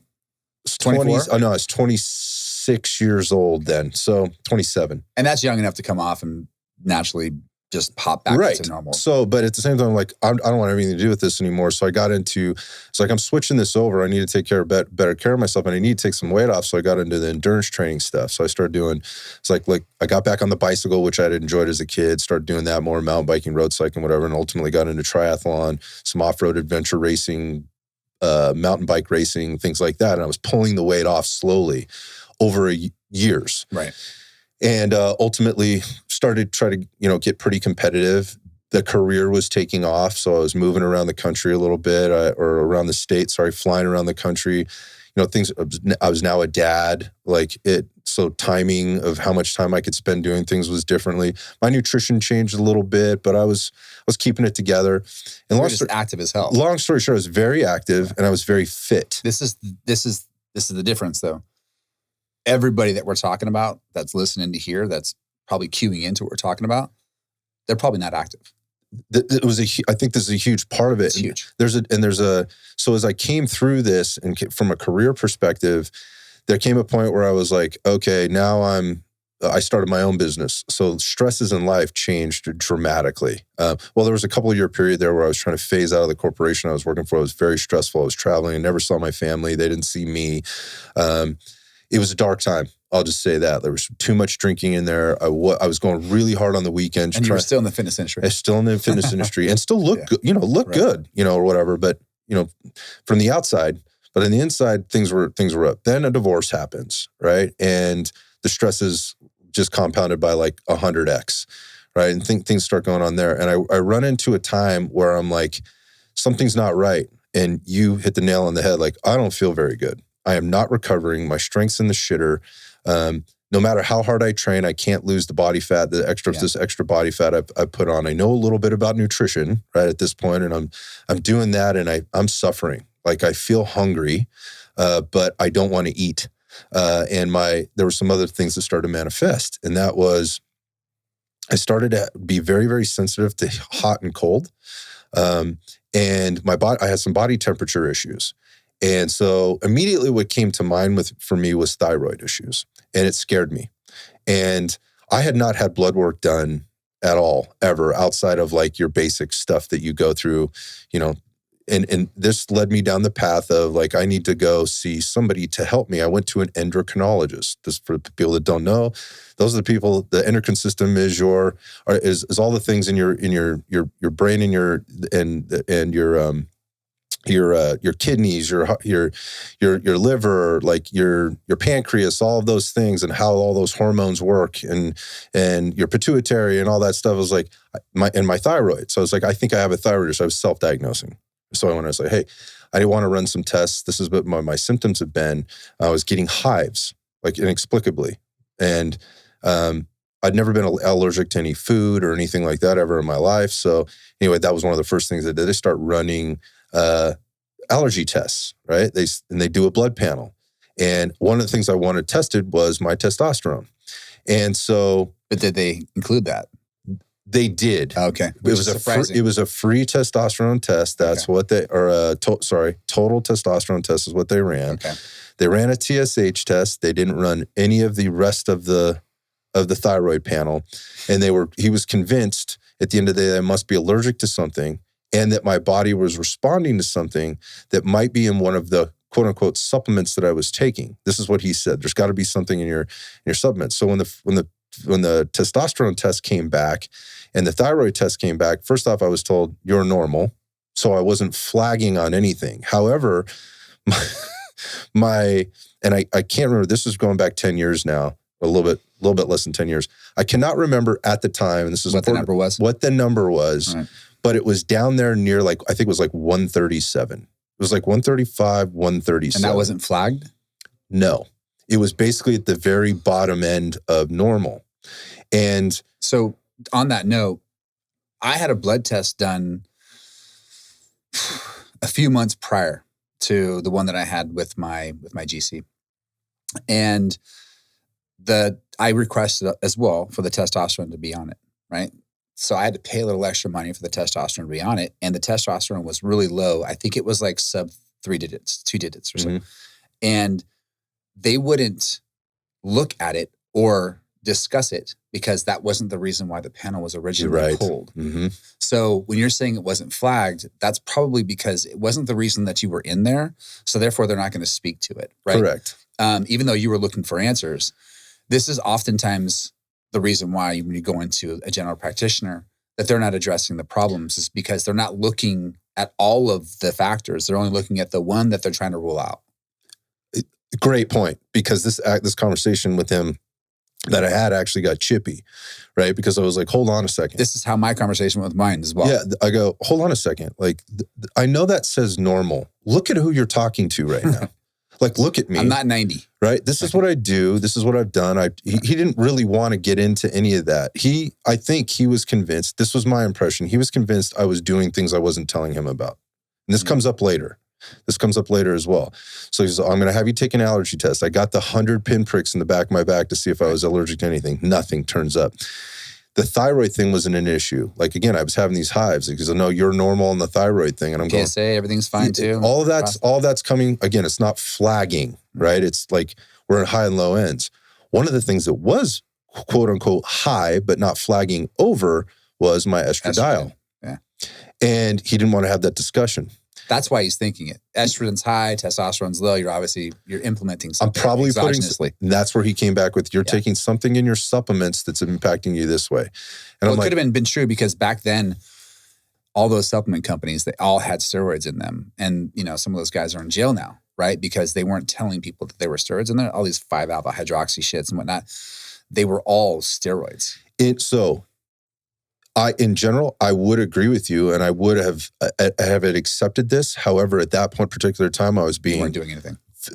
Very little, and we're talking protein and some carbohydrate replacement because no muscle building stack that was on the shelf at GNC. No, okay. I was not, and so that was the thing. I'm like, hold on a second, I know exactly where it's coming from. By the way, I knew enough about supplements at that time to be very careful. I'd heard enough things. Going back to the 80s and 90s, man, a lot of crazy shit happened with supplements back then. Right. So I knew enough, and I was like, I'm not buying this, man. I'm not normal, dude. Why is my body breaking out in hives Like this is something's going on here. And there's probably not going to be an answer to that in a blood panel, but my body's going through a high amount of stress right now in general. And there was no explanation to this. So I left there being very frustrated, and I didn't feel like I had answers because I went to the quote unquote the guy in the Silicon Valley that was the endocrinologist. And again, I picked that. Like that was me. I put myself in that position, and I didn't really have another answer. Well, at that time, I had a client that I was training who was 5 years older than me at the time, who had just started HRT. And the results spoke for themselves right before my eyes. I mean, everything about this guy, from the look in his eye to his physique to how he performed to his attitude, just his general demeanor was changing. And I was like, oh, there's something to this. And I knew this was a thing, but I didn't know where to go. Well, it turns out this guy was going to a urologist for this. I'm like, how'd you hear about this guy? Facebook. Right. So let's go back to like how this HRT thing sort of comes up. So HRT is still, I think it's coming around. Like we were talking about that, like more doctors are starting to accept this. In the world of urology, particularly for males, it makes sense that it probably shows up there given who they treat now, how they treat, right? Yeah. So, and for me, it's my urologist. So once again, this makes sense to me. Like, okay, well, maybe I should go see somebody else. In the meantime, I'm still suffering. I'm having a really rough time. Like, and what the reality of all this is this was induced likely because of over-exercising, not sleeping enough, tons of allostatic stress, just constantly being financially, there's kids, there's relationships, there's moving, there was the business, there was all this other stuff.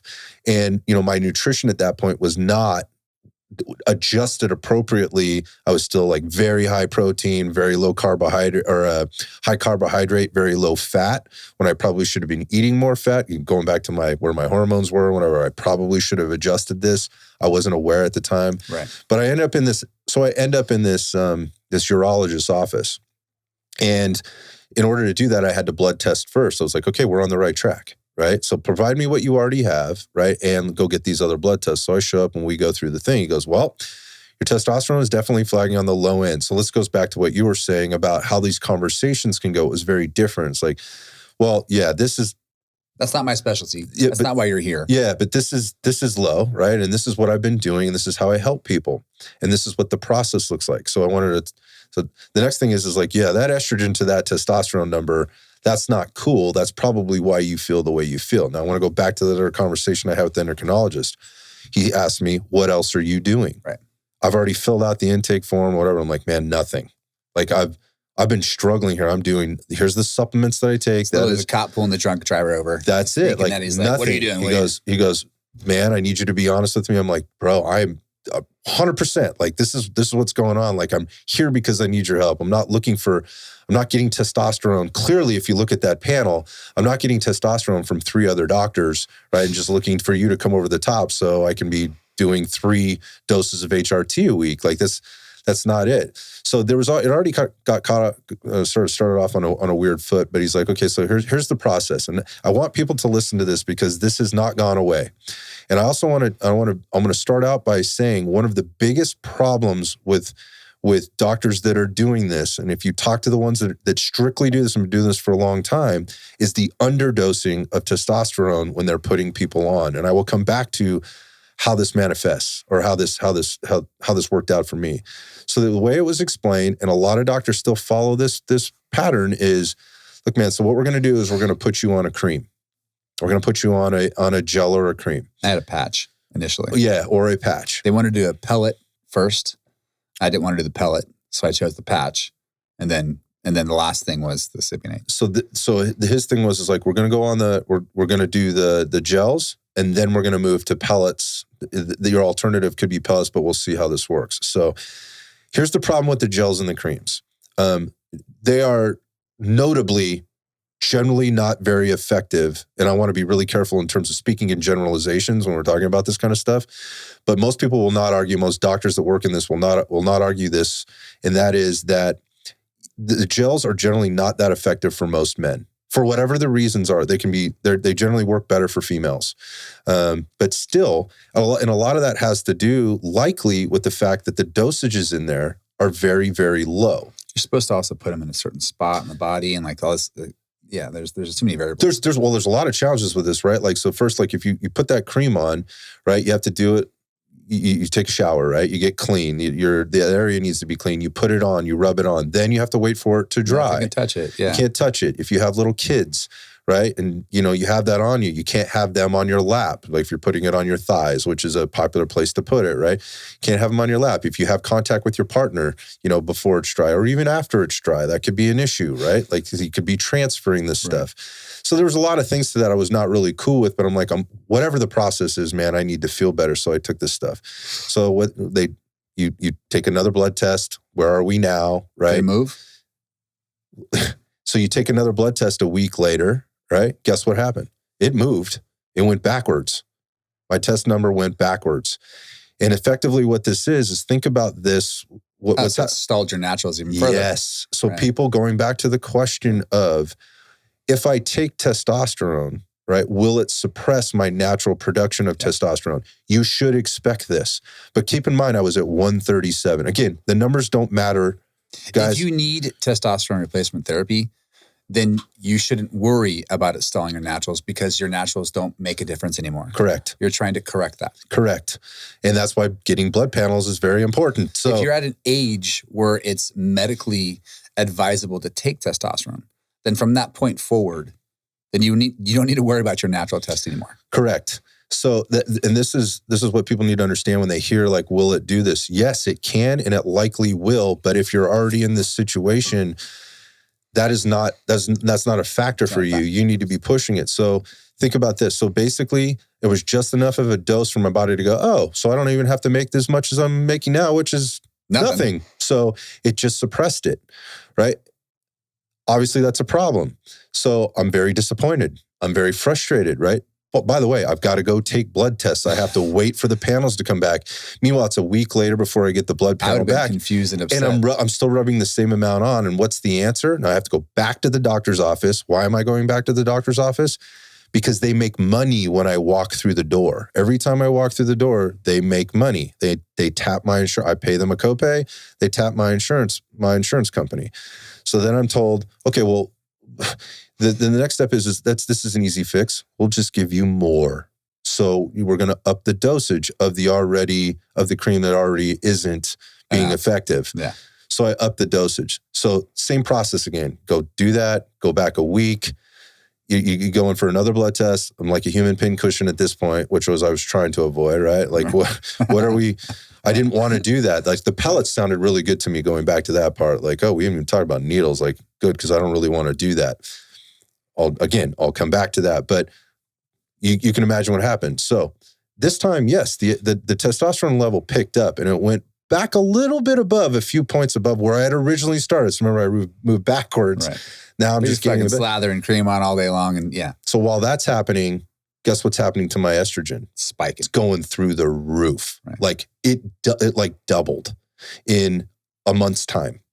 And obviously very frustrating. And what are the effects of that? So the sense of well-being that I was achieving was getting worse. I was starting to feel more anxiety, probably largely due to what was going on.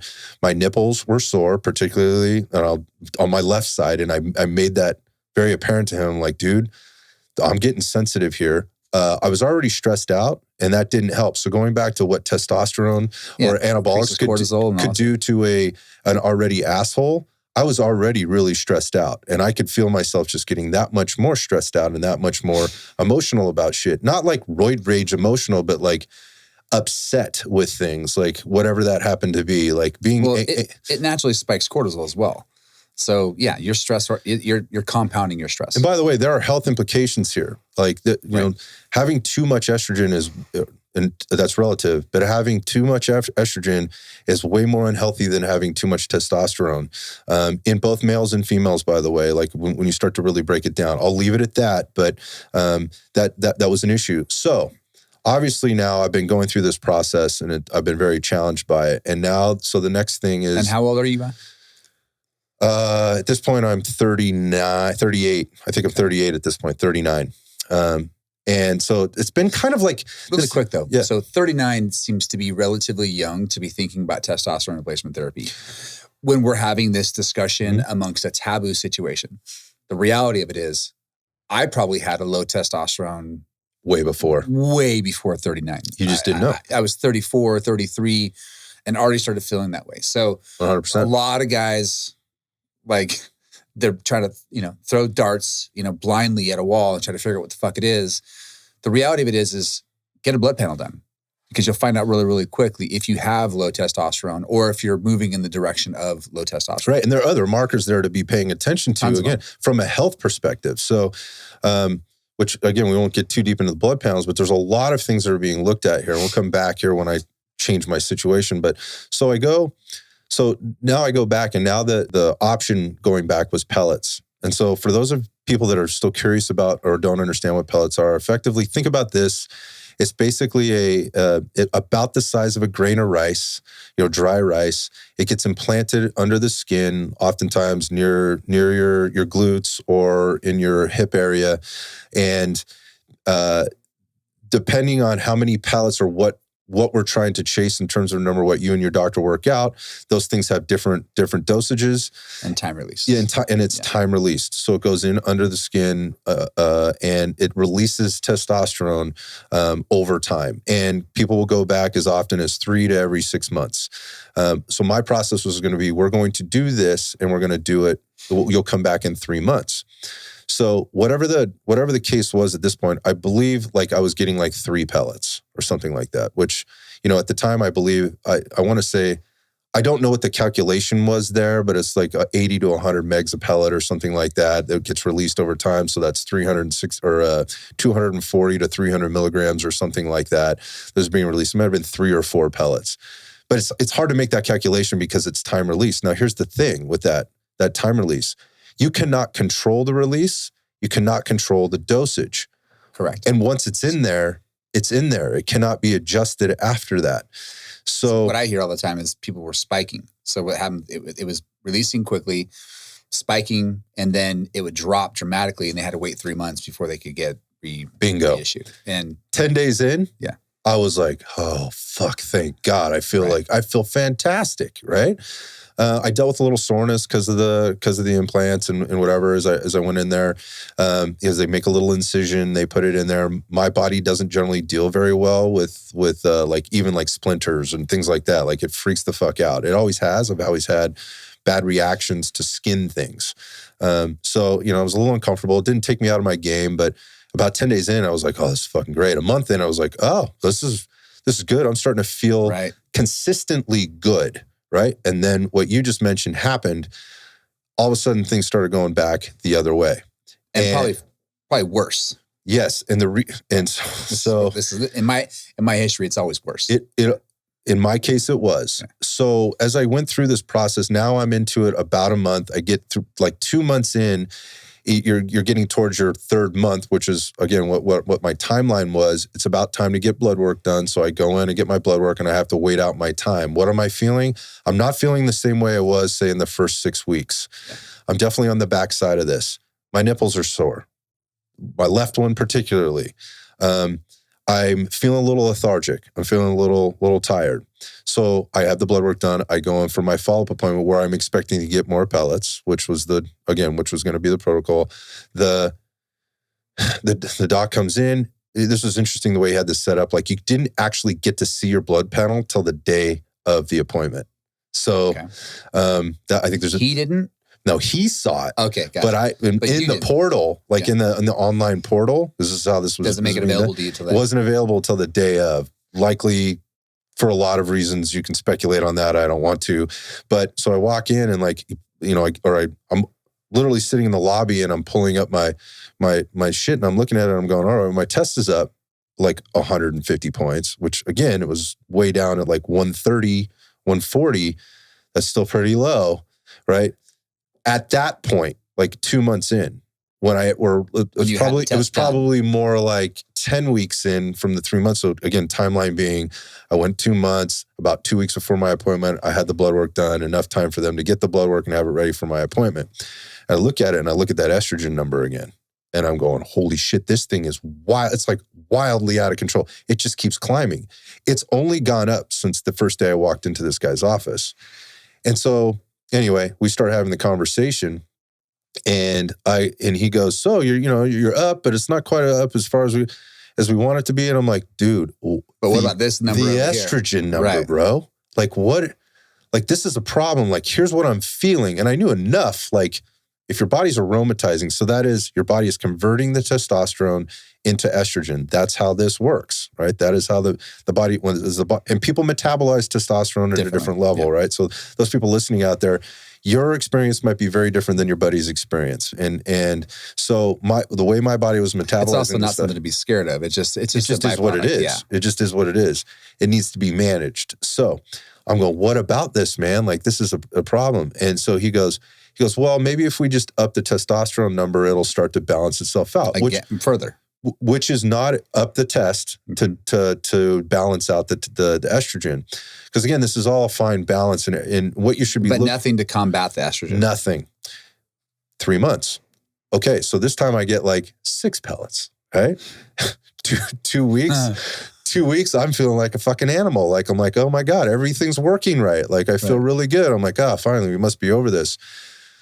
About 10 weeks in, I'm feeling poor again. I won't bore everybody. They can probably imagine what happens next when I go in there. And I tell the guy, I go, look, man. This is a crazy cycle. This is not happening. This is basically 3/4 of a year I've been with this guy. So think about the process and all the frustration and trying to get it right. I'm still not quote unquote healthy in my mind with this.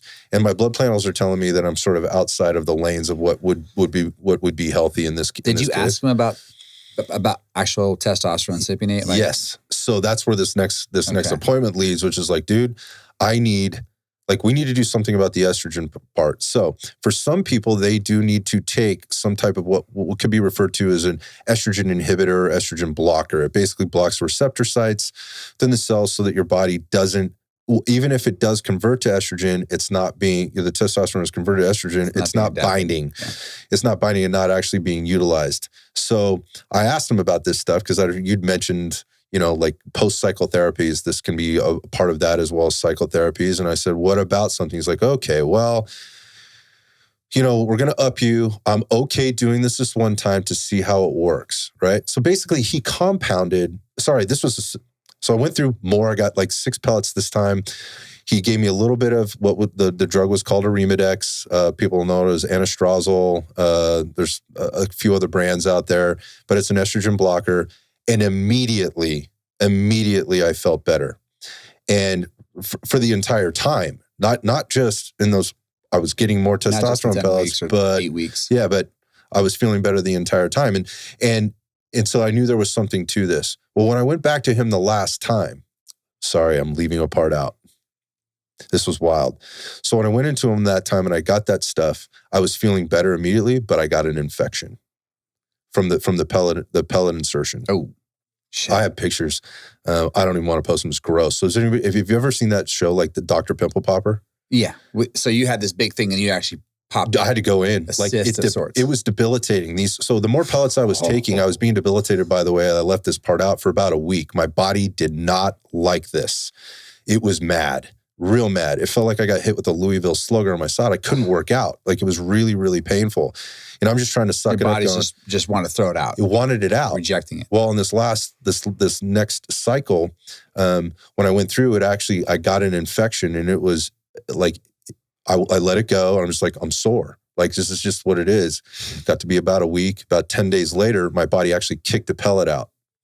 And I'm like it pushed it out. Like, it was like, we don't want this in here anymore. You've got an infection kind of thing. That's what your body does. It's like getting something lodged under your skin. And I had to go back in there and they had to express this wound basically and squeeze out all the infectious fluid that was underneath it, and which included pellets. I'm gonna stop boring people with this story. And this is not the experience that everybody has, but this was my experience. I went through nearly, at the end of this thing, a year. It was more than a year by the time we were done and me figuring out. I had no idea about this. This is not okay. Like, this is not right. Like, I'm working way too hard. And I'll also tell you this, it was very expensive. Yeah. This guy had a game going and it was a strong one. It was So costing. he could have taken you directly to the Sipping 8 with an AI. Oh, I asked him about it. Should have. He was very resistant to that. And especially at your age too. So he was very resistant. So this was my experience. And this is a guy, like, I advocate for myself. I'm sitting there in the office, but it's a tough conversation to have because I'm like, he's the doctor. look, you son of a bitch. Right. Like, this isn't working. Like, I know that you know. And that whole conversation came up again about, like, so what else are you doing? Like, he had doubts because his little plan wasn't working. And I'm not trying to disparage the guy, but his plan wasn't working. Well, you're also an athlete. Yeah. You're a heavier guy. There's a lot of things that are compensating factors to, argue on your side of your request. Yep. Right. He's talking about the general, yes, the general public who's 150 pounds, who, their testosterone requirements are much less. They don't have the background that you have. They have also not experimented with what you've experimented. And I'm sure that you told him this too, right? Yes. Yeah. Yeah. So, but again, that would have been 10 or more years prior, but yes, still, this is what's out there. This is what I've done. This is what I haven't done. Right. But again, there was this question, and now I'm feeling like there's this trust factor that's happening. I'm not trusting that he's believing what he's telling me because he's not trusting what I'm telling him to be true. I'm fighting him on he didn't want to re-prescribe their Arimidex again. I'm like, dude, I can't go back to where I was, man. Like, and by the way, what's the fucking problem? Like, I'm not asking you for more testosterone. I'm asking you for something to help me manage and make the most use of the testosterone that I'm getting. So if there was a little resistance there, but it's basically a year and a half, it's about 18 months, all in. And I was just feeling really desperate. I mean, again, when your body kicks out those pellets, like, that obviously decreases the amount. I never felt stable. And the numbers that I was seeing were all over the map. They were never consistent in terms of my testosterone numbers. People are asking, so what was the number? What was the number? Yeah, so everybody's always searching for a number. So the number doesn't matter. Same with the scale. It doesn't matter. It's going to be specific to you. Now, there are tests, like normalized, like, let's just say scheduled reference schedules on kind of where that normal range is. And those have changed dramatically. But there's a massive range. Tons. I mean, for you and me, it's 50 to 800 or 500 to 800. Yeah, I remember when I think it was LabCorp, originally was like, they used to have a number that was right around 1,200, and that was like the high end. And they've even moved that back. I think it's closer to like 9 now. It was like high 11, like 1179 or something. I remember that. And I know that it's changed. Like, they've moved that back, and these guys, I remember hearing guys, like, they were chasing the 1,500, the 1,600. I'm like, I need to be up there. I need to be up there. But my body was converting, what I was putting in estrogen. So theoretically, the more I was putting in, the worse my situation was going to get. And part of it was just like not ever being consistent, not ever knowing how to manage that situation. I was doing 2 different AIs when I was doing my compounds. Yes. At the same time. Right. So you're talking about, so you're talking about inhibitors. Yeah. Right. And so this is a thing. Long story short, I got the fuck out of there. I was like, I can't keep doing this. And by the way, it cost me thousands of dollars. So I went underground for a minute because I was like, look, you got a taste of it. You felt what it could do to you. Yes. And so then it's like, okay, I can manage this. And the guy was he didn't want to give me the injections. And my thing to that was, there's 2 reasons. One, for whatever reason, he didn't trust me. Like, I was not being trusted. Secondly, because he was not going to make nearly the amount of money off of me that he was already making. That gave me a really bad taste in my mouth. Even if he had said, okay, if I had pushed hard enough, I would have still left. This guy rubbed me the wrong way. It was more that it's not even a bedside manner thing, because he's kind of a dick. He's actually a close family member's doctor. And so I knew about the guy, and he has a reputation, and I got that. Like, I'm fine. You can be a dick. It's fine. Just let's fix my problem. That said, I also felt like he was being a little shady. And that's not a relationship you want to have with your physician. And so anyhow, long story short, yes, I go basically underground. I go, look, it only takes a couple of phone calls when you're in this business to reach people. And for the record, this was long before I knew you, Chris. So for anybody that's like, oh, that's how this relationship started. It is not. That is not. This is long before I knew Chris. But the point of this being, I went underground. I got some stuff. I tried it, and I felt immediately better. And then it was like trying to find like this balance of like, Right. I'm buying things that I don't know what I'm putting in my system. And I don't like this. And it's very inconsistent. Like if I need it, like how much do I have to buy at a time? And what's the shelf life? And like, I don't want to be going back and forth with this stuff. Like, how do I manage this process for myself so that I don't wind up, feast or famine or managing that black market it doesn't feel good either. It fucking felt horrible. It felt horrible. I was just like, what kind of a human am I? What kind of but that's how desperate I was. You have a moral ethic, a value too. Yeah. So, when people ask me what my experience is, like I said, I'm going to be as transparent as I can. That went on for a very short period of time before I was introduced to my current physician, Dr. Bob Porzio, which was a fucking game changer because I had a very good experience. This guy works specifically in the longevity stuff. I kind of mentioned his story before where I walked into his office after going through a ton of blood work and urine work. And when I walked in, we sat there for 90 minutes and we just walked through that. Through all the panels. All the panels.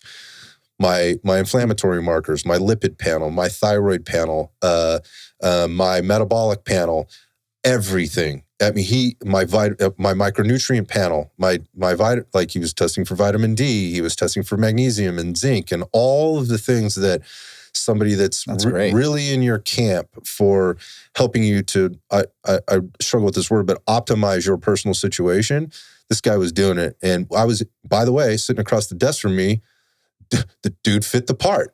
Right. Like, I mean, he looked great. Same. He was a walking billboard, right? For all these things. And he talked intelligently and he talked to me like a human. He talked to me like a person, not a patient, not like somebody that was trying to, he didn't feel like he needed to talk me. He asked a lot of questions, didn't just give information. And the reason I'm telling people this is because that's, if you can get yourself in a situation like that, it just makes everything better. It's incredible. Long story short, moved to the injections. We managed some things for a little bit.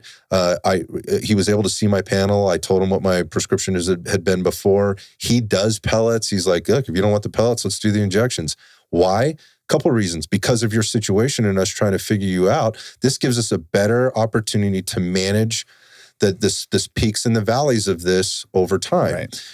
So right off the bat, you're not putting pellets in me that are going to be in there for 3 to 6 months. To figure it out. So there was a very close following process to doing this. Do you think that he was that way because you're Scott? No, because I've had plenty of clients that have gone to him and they've gone through the same thing. Okay. But I also think the guy gets it. He's open-minded. He's really interested in your longevity and your health. Right. That guy's priceless. So which is why I love the dude, right? I jump off a cliff for the guy. But the point of this is that was my process. It took me, and so then once I started working with him for us to find I was in it for years. It took me nearly 2.5 years to find the right formula for me. And a lot of people just don't have the patience, they don't have the bandwidth, and they don't know how to self-advocate for themselves to get through that process with the right people. And so by me telling that story, I hope, and for you telling your story, I hope it's so people can realize what they may be seeing when they come in contact with it, because their buddy that's getting this stuff from their doctor, right, and has had a good experience, that was his experience, right? And yours might be very different and you just don't know. You don't know what it should look or feel like or what a red flag might be or something, that pops up. That's an incredible story. That was my story. I mean, I thought I had a good story. That trumps it, man. You went through a lot of speed bumps to figure your shit out. And all of them were trying to do it the quote unquote right way. Right. So when people ask me what should I do? There's not a single answer for that. But I think just in the benefits that I got by going through the process were, one, going through that experience and being able to share it. By no way are you advocating for it. You're not saying that people should be hopping on steroids. Nope. Your point is if you're feeling a certain way, identify it. Yep. And go ask for help. Ask for help. Right. And there are lots of people out there that do that. I can't tell you where to go, right? I've already told you about my guy. He works in the Bay Area. He's easy to find. Just Google Dr. Robert Porzio, Bob Porzio. You'll find him. Easy there. But there are lots of good places and clinics out there that do this. Regionally, sometimes when you go in different places of the country, Florida's the mecca for this. Right. Same with Los Angeles and Las Vegas. They're a dime a dozen. They're starting to collaborate more, right? So you get these docs that are talking and sharing information, and they're not trying to chase numbers and like come to me and I'll get you to 1,600. It's it's like, well, we'll figure out the right number for you. In case anybody's curious, mine hovers somewhere between 650 and 750. I feel fucking great. I've been below that, and I know how I feel. I also know that balance of estrogen to testosterone for me gets off. On that note, me personally, I've been trying to pull back. So I think I mentioned a little earlier today, but I've been trying to pull back because I've been trying to lose weight. I've been feeling like I'm getting to a point where I'm 50. I don't need to carry as much weight anymore. Same. And testosterone will generally allow you to manage or maintain a little more weight. Anything that increases protein synthesis is going to help you build lean mass. If you're eating right, you're going to probably build some muscle, right? So I've been pulling back. I immediately noticed, as I was shooting for somewhere around 600 as well. I pulled it back to a little under 4. And I immediately noticed, which was what my doctor actually has prescribed, which is just slightly under 4. I was in the shits. So I don't know if it's just because I got used to the 6, shooting for the 600, or if literally my body just works well at that area. So probably a little bit of both. It's important to figure it out for yourself. But I do know that I actively tried to pull back a little bit. And I immediately went into, okay, well, I'm tired all the time. I'm a little bit depressed. I got nothing to be depressed over, right? Yeah. I understand that because I played right at the beginning with like, hey, Bob, I'm feeling much better. Maybe I could pull back a little bit now. Well, no, actually, I was like, what if I did a little bit more? Oh, yeah. Like, would I feel even better? And he's like, listen, man. Side effects. Look, yeah, I'm not really comfortable with that. And I don't really want to do that for you. However, at the time, and so for people that are asking or wondering, because they may be getting TRT from somebody right now, and they're like, well, what exactly are you getting compared to me? Because what I said before is one of the bigger problems is the underdosing. Now, I'm going to tell you what my dose is. That doesn't mean it's the right dose for you, right? You have to figure out the right thing for you. And keep in mind, there's another thing I want to add. My current dose is also compounded with AI. With that anastrozole or that Arimidex, right? So that actually means I have to take less things, right? It's injectable, which for some people could be a real thing. Like it's a hurdle. It's a hurdle to overcome, and knowing when and how and all those things. It is an inconvenience. One of the benefits of you have a partner who accepts it. She can help administer it. Yeah, some people can do that. Some people are comfortable with that, and you don't have, if you don't have to hide it, that's better. That's the thing. Things to consider in terms of your options here.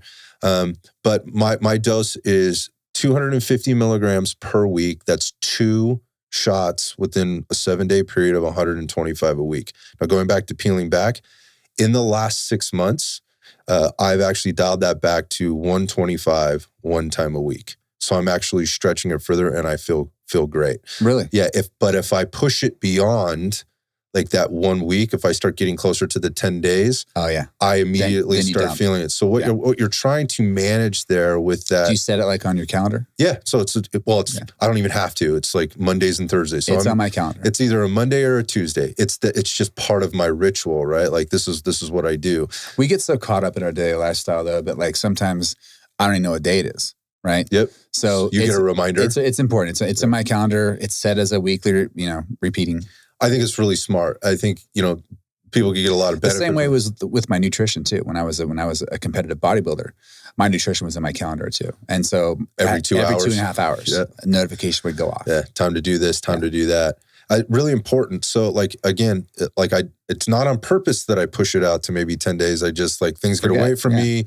I'm traveling. I've been doing a lot of traveling. That's a thing. Like traveling with syringes and vials can be a thing versus get the pellets, move on. If you're in law enforcement or military or whatever, working with needles is not necessarily kindly looked upon, depending on your department.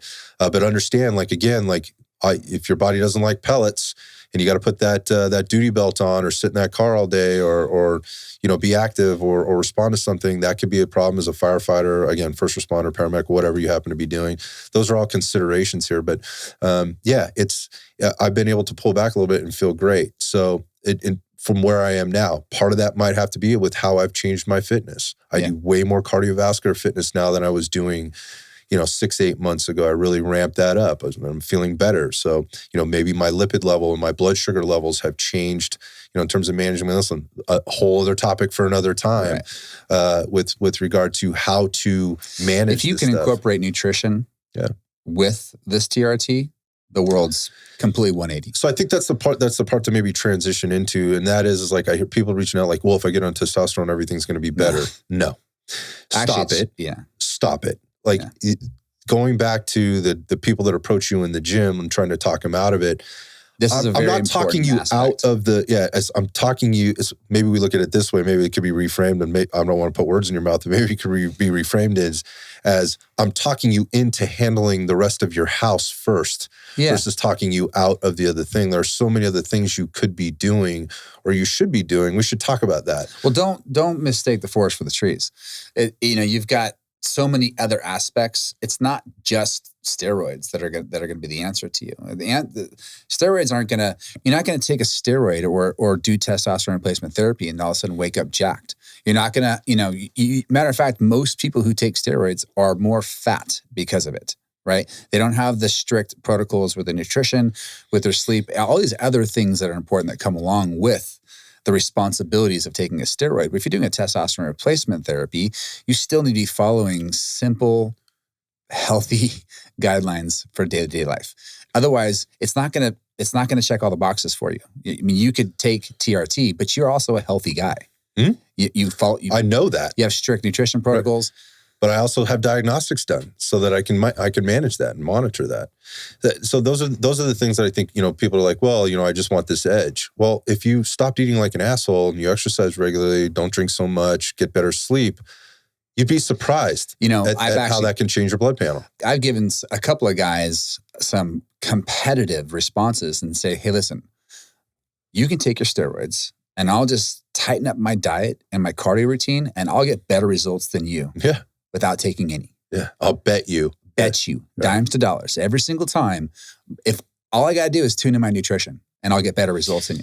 The challenge that people have with that is like, he must be on drugs. And so again, that comes back to the stigma associated with this, that because you look good and you might be on TRT, that is a bad thing and that you're going to be penalized for doing that. And I think that is a challenge that people are wrestle with, like, well, man, I don't want to be looked at differently because I'm doing this thing or I'm putting things in my body. There's going to be people out there that are like, you're putting that shit in your body. It's all synthetic and whatever else. And you talk about, how good your nutrition is and how you eat this and take these supplements that you study so hard. Yes, I do, because the benefit way outweighs the risk for me in this particular case. I've done that math. My math in my head. I understand the benefits of what little risk this poses to me in the bigger picture of There's things. just been too many clinical studies done around the benefits of hormone therapy, male or female. You can't deny it. You can't argue that. There's been a lot of, so people. There's just a fine line between abuse and clinical dosage. And there's also, and those clinical dosages, again, are not they're not finite to, your age, your weight, or whatever. They're finite to you, whatever those are. If you're looking for a performance-enhancing drug, a PED of sorts, there's plenty of things that you can take that aren't steroids. Right. There's steroidosapinoids that are available out there, laxogenin and testosterone and all these different things that have clinical tests being done on them that say, hey, they increase protein synthesis. Great. Take those. That's what steroids do. Take those to gain the lean mass that you want and be above the board and don't fucking look down at everybody else around you. Okay, great. But at the end of the day, the bike that you ride, it's got gears on it, right? That's a steroid for your bike. Anything that enhances the performance is a steroid, right? It's the same. So you're right. There are several things that you can do from a supplementation perspective, but diet and nutrition should be where it starts, right? And then if you're not focusing on that, then this discussion isn't even for you. And so that's the frustrating part for guys like you or me that get the question, like, if I do this, will this happen? Well, you should probably be asking me other questions first. Right. And before I can even answer those, I would have to ask you a lot more questions to, again, not as your doctor, but to give you more of an informed answer to your question. So we talked about supplements, talked about diet, nutrition, talked about managing stress, right? Managing the type of workouts that you do. Your body fat level will 100% impact how effective your TRT may or may not be in terms of how your body deals with that estrogen testosterone balance. Chicken and egg, right? It'll definitely affect it, but it'll also slowly help it. It can. Right. So that shouldn't be like, no doctor should, well, you got to lose 100 pounds first before I put you on TRT. That's dumb. But at the same time, like, don't use it just for that. 100%. Right. Yeah, that's where I was going with that. Like, well, if I do this and I'm going to lose all this body fat. Not if you keep eating the way you're eating and correct, right. and not balancing that the energy balance there. So again, things for people to think about. No, this is not going to turn you into a monster. We're talking therapeutic doses. It's hormone replacement therapy, not taking grams of this shit, to be, this is not the podcast for you. If that's what you want to do, there are hundreds of podcasts out there that are for you. If that's what you're into, go do that, right? Go do that. You do you. But this is more about finding the right balance for you in the way that makes the most sense, given your lifestyle, your current situation, and that situation is your 10 years from now, hormone replacement therapy, whether it's male or female, is going to be wildly accepted, right? Like ridiculously. It'll be everywhere. But for right now, it just like the internet, it took a long time for it to, be, everybody to accept it. It's just now starting to be accepted. But this is another thing too. Men are finally talking about it. Yeah, it's important. We are finally having this conversation. It's not in the corner of the gym or the locker room, right? It's not being talked about in the parking lot, right? Outside. People are actually talking about it. And I'm comfortable and happy to help people understand that the conversation needs to be had. Yep. And even happy to point them in the right direction. But obviously nutrition is probably the biggest. I always come full circle. I was like, we sit down, I have a bunch of questions as to why they're asking me these questions, right? Get to an understanding of where they're currently at. And then we immediately just hijack the conversation and start with, okay, well, where's your nutrition at? Mm-hmm. It's always the conversation. And then 9 times out of 10, they're going to be like, I can't, I tell them to track their food or whatever it is, and they can't do it. No one can track their food. No one can figure out what the fuck it is that they're eating, so they can figure out how to help themselves get better. Right. All they want to do is they want to get the magic pill, or they want to get the whatever. And then they're going to omit talking to me anymore. It's supremely frustrating. And then they're going to go talk to somebody else until they find Joe Blow the Rag Man in the parking lot who's going to hook them up with something. It's supremely frustrating. Yeah, it really is. It really frustrates me because, again, this is the purpose of this conversation was to be helpful. Right. I don't want to be talking about, steroids and testosterone therapy all the time. I understand it's a huge topic. It's helped me tremendously. It's more about like giving people an understanding of what that process looks like. And if you're going to go through this process, then you should start at the beginning. Don't try to jump into the middle, right? And again, jumping into the middle would be buying the shit out of the trunk, the trunk of the guy's car out on the parking lot before you even understand where your current situation is, and before, to your point, you've done any work. Well, another thing too, something that I do see. There's a guy at our gym by the name of Dan, and he came in one day and he was just dragging ass, and he comes in and starts asking for some supplements because he's super exhausted. He's just getting done from work and he wants to go home and fall asleep. He's like, he needs to get some help. We ended up having like an hour-long conversation, hops onto a nutrition program, loses 50 pounds, and then we start talking about a TRT. Mm-hmm. Literally, his entire world's upside down. Turned it around, invites me, meet his wife, meet his kids. His kids are now training at our gym. You've changed his world. Right, the whole thing. But it all went back to nutrition. If the nutrition wasn't there, now here's the thing. If someone's willing to go put a needle in their ass, they should be willing to know what good food is and how and when to eat it. Yeah. If they're willing to put a needle in their ass, they should also be following nutritional, guidelines and rules. If they don't understand what just simple, basic, nutrient timing, macronutrient rules, if they don't understand those basics, then they probably shouldn't be putting a needle in their ass, and vice versa. If they're going to go do this, then they would highly benefit from doing both at the same time. Yep. Yeah, it's compounding effects, right? And again, here's the thing, like people are asking about, well, the health concerns and whatever, and we sort of covered a few of those. Nobody's ever died from a testosterone overdose, right? Right. People have health issues with too much estrogen, and like that was a huge concern for me. I was hyper aware of this. Like estrogen sensitive cancers were a huge concern of mine. understanding, the blood clotting and strokes, and there's all kinds of other things that can happen from abuse of steroids. Yeah, and this again, is not talking about abuse at 40 years old, like colon cancer, right? Prostate cancer. Those are all things that can happen if you are imbalanced hormonally and are living an unhealthy lifestyle. And more, the important part is the healthy lifestyle. Yeah. And so as people are exploring this stuff, you really need to be honest with yourself and have that talk in the mirror. Like, am I doing what I need to do? And if their goal is to be healthy, if their goal is to find out how to regulate their hormones, right? If they think that that's the reason why they're feeling unhealthy, then they should be exploring all the other things as well. It would do them just to look at all of it, right? Most of the people who are either listening to this or people that we speak to, they're not willing to put the time and the effort into their nutrition. Right. They want to buy it. They want to buy it. They want to buy it and they want a quick fix. Yeah. They want it overnight. Right. Yeah. I will tell you, I was spending a lot of money and I wasn't getting what I needed. Right. And until I started to really break down. And there was also, I needed somebody on my team to help me. There was no way I was going to be able to do this on my own. I knew that. I tried a little bit of that. That didn't give me the result that I needed or wanted. And, people look at this, going back to health and like, is this going to shut down my own testosterone production? Well, I already know what happens when mine gets low and I'm not going back, right? I'm not going back. Right. So it's just like, you need to be looking at this as just like your nutrition and your exercise and your stress and sleep management. This is a lifestyle. You need to be committed. It's unfortunate. There is that unfortunateness about this subject. It is unfortunate. I'm likely, and this is going to hurt to say, but I'm likely going to put a needle in my ass once a week for the rest of my life, or until I'm comfortable just coming off of it in its entirety. When I just feel like right, we're done. Yeah, we're stick a fork in me. Yeah. Right.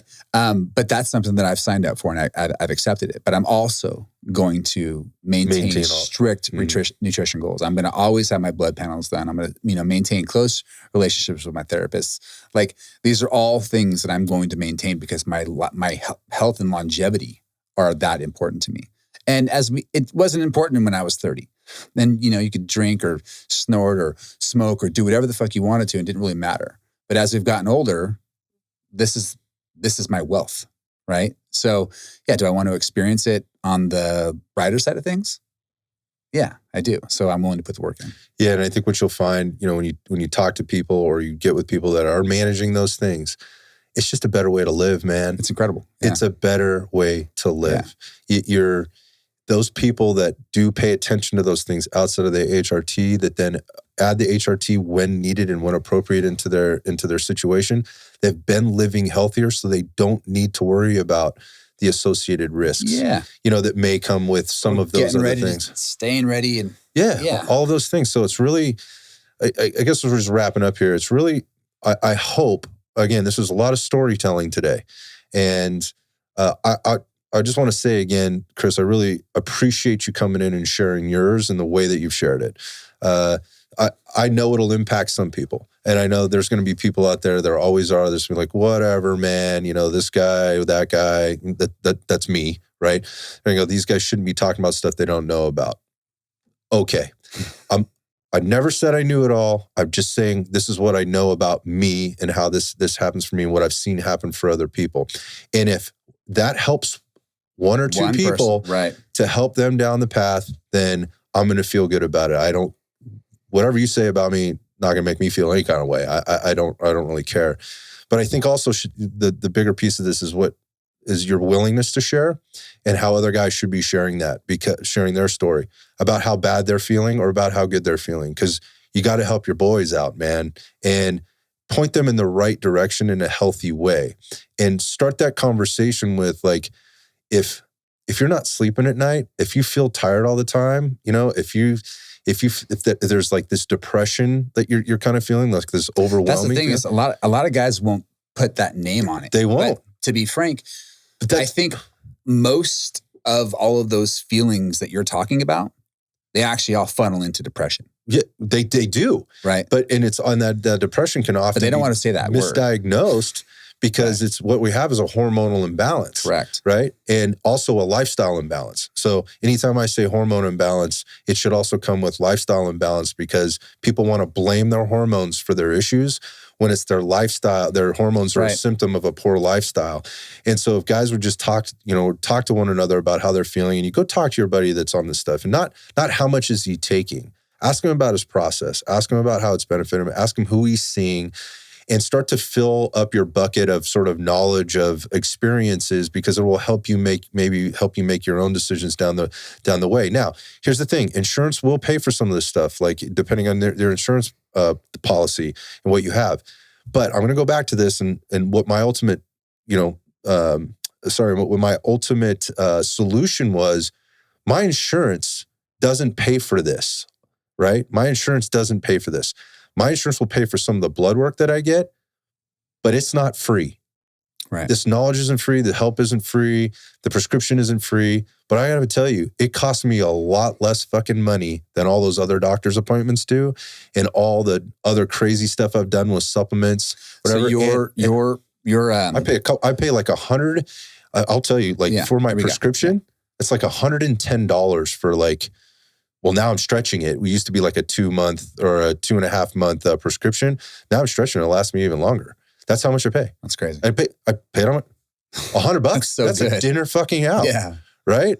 That's a dinner out. So it doesn't cost me a lot of money. What about the initial consultation? So the consultations are all different by doctor, but like my doctor's a cash only doctor, right? Like that's how they have to make their money, because insurance companies are not going to pay people to keep people healthy.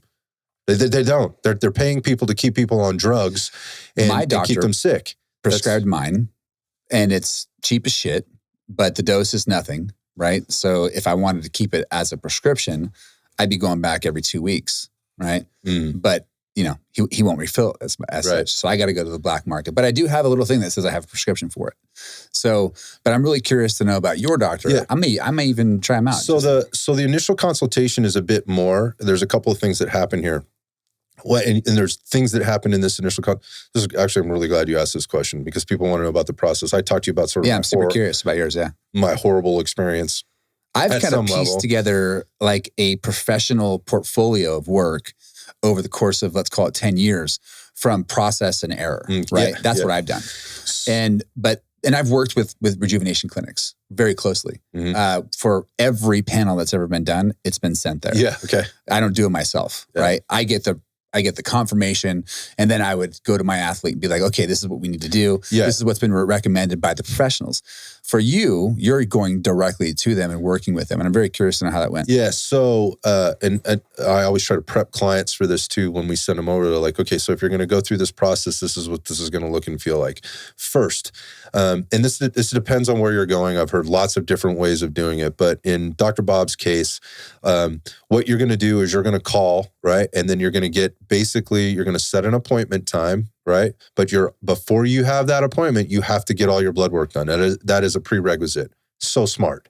Like, I look at this as being good. I'm not paying for an appointment that I'm going to then get a prescription or get a prescription for blood work to then leave to then have to come back another time and pay more office visit fees and whatever else. So you go through this fee, and what you do is you end up paying, and then depending on how your insurance works, maybe they pick up some of that cost, maybe they don't. All of the tests, I don't know anybody whose insurance has picked up all of the testing they do, because it is so extensive. This is not general blood panels. Right. They're not just running a CBC. It's everything. Right. And a free test and a total testosterone and a TSH test. No. These are pages of stuff, right? So they want to see all your blood markers, everything from inflammatory markers, lipid panel, metabolic panel, male and female hormones, thyroid, all of that stuff. Depending on what your previous history might be, maybe they ask you for more. That's just been my experience, with most of my clients' experience has been. So you're gonna have to pay for those tests, right, to be done. So you're gonna get a prescription for blood work. You go do that. Maybe your insurance pays for your blood to be drawn at LabCorp, or what's the other one, LabQuest, whatever it is out there. Maybe it does, maybe it doesn't. My insurance actually does pay that. So like for the actual blood draw, right, and a portion of those blood tests, but not all of them. When I went originally, like there was a urine test. There was actually a 24-hour urine I went through. So that's a thing. Got all your drugs. So got all my stuff. Like they want to see everything, right? What's going on? There's a Dutch test that's in there when we start looking at cortisol and those kind of things. All that was part of my original process. Now, once you go through all that, then there's like the initial office visit, right? Which is longer than your typical office visit. So I believe, it's So like, there was 90 minutes or so? it's like, yeah, we spent a long time. In fact, like I was getting chased out of there. Like we started getting into a really good conversation. He's like, you got it. Like the office manager came and was like, Bob, you got to get this guy out of here. You got, whatever. But I spent 90 minutes with him. I want to say it was, I think that those office visits are about 150 to 250 an hour, something like that, which would be the same as you pay any doctor or lawyer or, whatever to go in and whatever. And so I go and I see him every so many months, right? And and a lot of this now, since COVID, a lot of it can be managed through telehealth. The laws have changed and how you just like, we just have blood. That's rad. Yeah, we just have the stuff done. I can meet with him and he can continue my prescription. And if there's things that come up, like we can discuss those, but I don't necessarily need to go see him because I've seen him already, because we've established this relationship. So you could be kind of anywhere and likely do this. I don't know how things may have been shifted or changed since. That's just been the process that I've had with him. He's very good about this. And if I have questions, I can email him. What doctor fucking emails you back? Like I have so many people that are on Kaiser. Most frustrating system. If you're trying to get HRT through Kaiser, buckle up. It's going to be a challenge. I did it. Yeah, but it will be a challenge. You're going to really have to advocate for yourself. But my point of this is there's an initial fee, up front. Yeah. So again, like call it $200 for that office visit. Whatever your blood panels are going to cost you, your urine panels. It seems really your economical. blood draw. It seems like a lot up front, but once you get into the process, then you're paying for the visit that you should want to have every few months. And your prescription. It's that simple. It comes to my house, right? Comes to my house prepped and ready to go. Like I only get what I need. It comes discreet, right? So it's like my neighbors are, I actually have it shipped here to work. Okay. Because I know somebody's going to be here to take delivery of it. It's not going to sit out on my fucking porch and have the homeless people come by and take it, whatever. But yeah, so it's discreet. I don't have to worry about it. And if I ever have any questions, I just email. It's been a really great process. Not everybody works that way.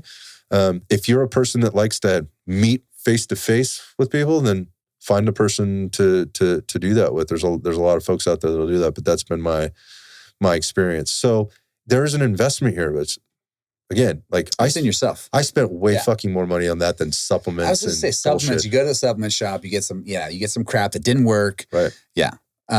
Or your fish oil and your CLA and all the other bullshit that you're supposed to be taking every single day. Right. Yeah. Yeah. So, I mean, there's Seems a lot. Like a great return. Yeah, it was. And, there were supplement recommendations and we talked about my workouts. And if your doctor's giving you HRT and you're not talking about your lifestyle, to me, that's a red flag. To me, it's a red flag. You should be talking about like, what are the inputs that you're putting in outside of this to get the output that we're looking for. To me, that's a red flag. So I think those are questions people should be asking. Listen, man, again, that was a lot. And it's not something I want to continue to talk about and have, podcasts about or whatever, because I'm no expert in this, but I'm glad you put a pin in it. Yeah. I wanted to put a pin in it and put it out there and hope that it helps people have a little bit better of understanding of what the experiences have been out there. No pun intended. Yeah. If they've had questions about it or they've had concerns about it. Now I will tell you this, I will be open to questions if people want to ask, specifically to my experience. Not to numbers, not what should they do. We do a Q&A on the show, where people can email or comment and ask questions, and we answer those questions on the show. I'm going to repeat this. I will not answer questions about what drugs to use, how much to use, any of that. That is not who I am. It is not what I do. But this isn't an advocation for steroids. It isn't. But if it's something around health and wellness as it relates to HRT, and we can answer, and I feel comfortable in answering it from an informed position, right? And I will never marry myself to any kind of a statement that imprisons me. I try to be very, very careful about that, but I will do our best. We'll do our best to answer it. So, and I'll do that with the intent of helping people find the right answers for them, right? To go out there and be healthier. Because there's so many dudes I run into now that are around that 40-ish age that are like dude, I'm just having a really rough time. All right, well, let's talk about that. Right. And then a lot of times, like, I enjoy having these conversations, to be honest. Yeah. Not just here, but I mean, like out and about or at the gym or whatever it is. A lot of men we live in this industry. Most men don't. So it's a hobby for them, right? So they come into the field and then they come out of the field. They come into the field. They're scared to have the conversations. So I encourage them to have them because they're otherwise just very, very confused. So as many ears as this can touch, it can be helpful. And I think the last thing I would put here, because you're right. And speaking of ears, you were talking about that husband-wife relationship. If you've got a spouse or you've got a partner in life that is concerned for you, right, in your health and for them in your relationship and whatever else, in the same way that couple approached you and you had this conversation with them, I would highly encourage you to take your partner, your wife, your spouse, whatever the hell it is, to the doctor's appointment with you. You do not have to know it all. Right. You should not be expected to know it all, and you should not be expected to repeat all the things in the right way for your person to hear and take it all in. That's a tough thing. We do that in the gym all the time. It's like, well, my husband asked a question. Well, bring him with you. Let's handle this. Like, let's get those answers together. I think that is highly appropriate. And again, I think most physicians that are looking for a longer term relationship with their patients or their client, they will totally appreciate that. And by the way, it could mean they get another patient or client, right? From a business perspective. So think about that as you guys are having, as you're having these conversations out there. That if you're looking for answers, and you're in a committed relationship, you owe an explanation to that other person. I would hope that you wouldn't have to keep this secret. I understand that sometimes that has to happen, but that you would be open and honest, because that's healthy. Right. That's fucking healthy, and it should be normal. Because eventually it could probably come the other way too. 1,000%. Right. 1,000%. We're both getting older. Let's get older together. Right. Chris, you're the man. I appreciate you coming down. It's a pleasure, man. Thank you for having me. Yeah, dude.